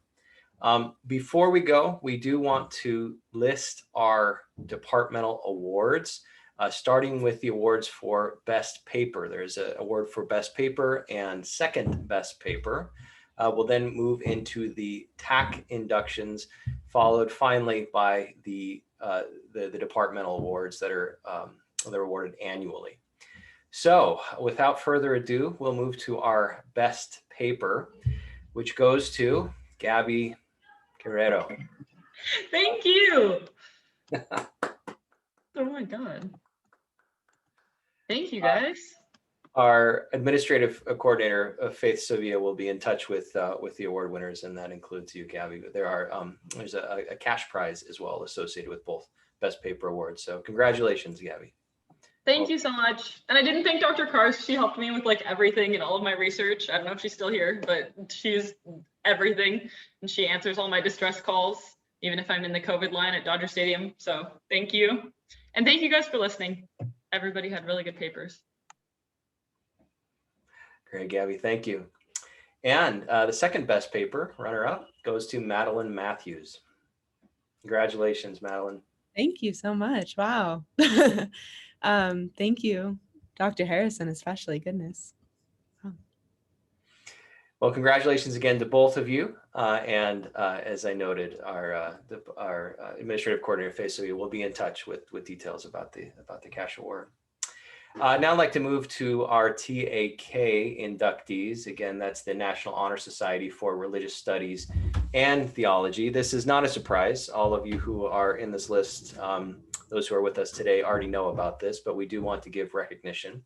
So that includes Catherine Bayless, Sergio Hernandez, Audra Howard, John Kofdarali, Savannah Ray Mata, Madeline Matthews, Stephanie Morikawa, Lori Ann DeMatos, Calista Ann Herrera, DeMarco Christopher Flanagan, and our own chair, who should have been inducted decades ago, but we're happy he's finally joining the group, our own chair, Dr. Amir Hussain. So again, all of you know this already. This is not news to you. And you should have already received your certificate and memorabilia that goes along with it. So with that, I will turn it back over to our chair, Amir Hussain, who's going to give out the departmental awards. Thank you for that. Sergio, I see you have your hand up, so I don't know if there's something you want to ask or. Oh, okay, great. Yeah, thank you for that, Dr. Petrusek, and our inestimable, incomparable senior administrative coordinator, Faith Sevilla, has already mailed out the inductions, the certificates, the cords. So you should already have gotten those. We mailed those out, I think, a couple of weeks ago. If you haven't, but please be in touch with me, and we'll figure out what's happening there. But congratulations to all the Theta Alpha Kappa inductees. It's my pleasure and privilege now to introduce our departmental award winners. I think none of whom, except for the Fredericks Award, which we announced last semester, know that they have this. So it's really lovely here. And the first award is the award in honor of our late departmental colleague, Father Herb Ryan. Herb passed away almost exactly 11 years ago. It was April 8th of 2010 that Father Ryan passed away. And this is, I'm just reading the award here, in memory of Herbert J. Ryan, S.J. The scholarship is intended for a rising sophomore or junior theology major with financial need who is also academically deserving. And it's a delight to present the award this year to Jesus Paco Estrada. Paco, of course, isn't here because he's doing something else with campus ministry at this time there. And so please join me in congratulating Paco Jesus Estrada as the winner of our Herb Ryan scholarship. And we made sure to have the financial aid office, actually Faith, in one of the many ways she's just wonderful, arranged to make sure that the awards don't go until next week, because the last thing we want is people to be surprised, like, hey, there's some money in my student account. So those will go out next week, but now this is public, so please congratulate Paco Estrada for the Herb Ryan Award. The next award is in honor of, again, one of our Jesuit colleagues, but thankfully one who's still with us. That's Father Tom Rausch. And the Tom Rausch Scholarship, in honor, I'm reading the award, in honor of Tom Rausch, SJ, the scholarship is to support a junior theology major who also has a commitment to service. And I'm delighted that this year that the Rausch Award goes to Mia Harder. So congratulations to Mia. The third award is one that we already know about. These are the awards that were done in the fall semester, the Jim Fredericks Comparative Theology Fellowship. And this honors the legacy of another one of our retired colleagues, Professor James Fredericks, and I'm quoting now from the award, and his commitment to both comparative theological inquiry and interreligious dialogue by supporting joint student and faculty research in comparative theology in order to promote religious literacy through theological inquiry into two religious traditions. And we already heard from one of our award winners, and that's Catherine Bayless, who received a Fredericks Fellowship for her work, as we just heard, with Professor Karen Enriquez. So it's a joint award with Catherine and Kate Bayless and Karen Enriquez. So congratulations to Kate and Professor Enriquez. The other award was given to Savannah Mata. So congratulations to Savannah for her work with Professor Daniel Smith-Christopher. So Professor Smith-Christopher and Savannah both received the Fredericks Fellowship. So that was great there. Two more awards to go. This next was actually personal for me, the Shannon Ham Award, which, if you're thinking who's that and you don't know that, no connection to the department, the memory of Shannon in memory of Shannon Ham, the award is meant to encourage and recognize the academic and community service achievements of a theology major or minor who's a junior. This is an award that I set up. Shannon was my wife, who died in 1992, and it's one of those weird moments I was talking about. You know, we're almost literally 11 years to the day that Herb Ryan passed away. Shannon died in 92, which was 29 years ago, and she was 28 when she died. And so that's this weird moment of, that she's been dead longer than she's alive. And you think, okay, well, where does that go? How does that happen? And I'm delighted to be able to support a junior in the theology department. And this year it goes to Stephen Howell. So congratulations to Stephen for winning the Shannon Ham Award. And then our final award is again named after one of our distinguished faculty, Marie Ann Majewski. Professor Majewski was, along with Professor Herb Ryan, part of the inaugural class of the LMU Faculty Hall of Fame. So that's one of those things about the theology department. We have great teachers now who are here with us. We had great teachers from the beginning, and if memory serves, Professor Majewski was the first woman who was, in an appointment tenure to the Theological Studies Department. So the Marie Ann Majewski Award. I'm reading here from the award. Each year, the award is given to a graduating senior in theological studies who exemplifies a love of learning and the desire for God, and who has integrated theology into his or her life through research and writing, service, and the promotion of justice and leadership. I'm delighted to announce that this year's Marie Ann Majewski Award winner is Gabby Guerrero. Congratulations, Gabby. Really lovely. And I want to read that last part again.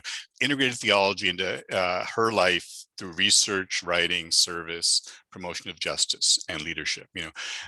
We have such phenomenal students here in our department. As chair, it's just a privilege to do this. And I'm smiling as I say this, because so much of my life as chair has been in meetings, this is what gives me joy. The meetings do not give me joy.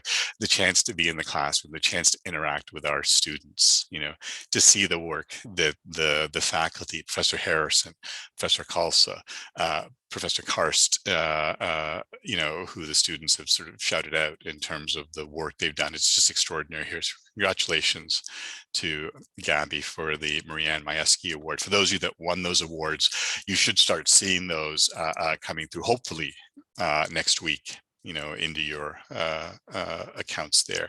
But congratulations to you. And let me end, as I think we should, with some thanks. And a thank you to first of all, the undergraduate curriculum committee, who really did all the hard work of coming up with the selection of the papers. And that's Anna Harrison, Narinjan Khalsa, Tracy Tiemeyer, and Matt Petrusek. So thanks to Professors Harrison, Khalsa, Tiemeyer, and Petrusek for their work in putting this together, doing the work of selecting the papers. I've mentioned already our inestimable senior administrative coordinator, Faith Sovia. We couldn't do this kind of work, and Faith actually was the one that did this PowerPoint presentation. So thanks to Faith, as usual, for her work. And let me thank Leo Mendoza again, who is here with us, who's been doing the tech work, the Zoom link, all the kind of behind the scenes work there. So thank you all. I'm going to stop the sharing.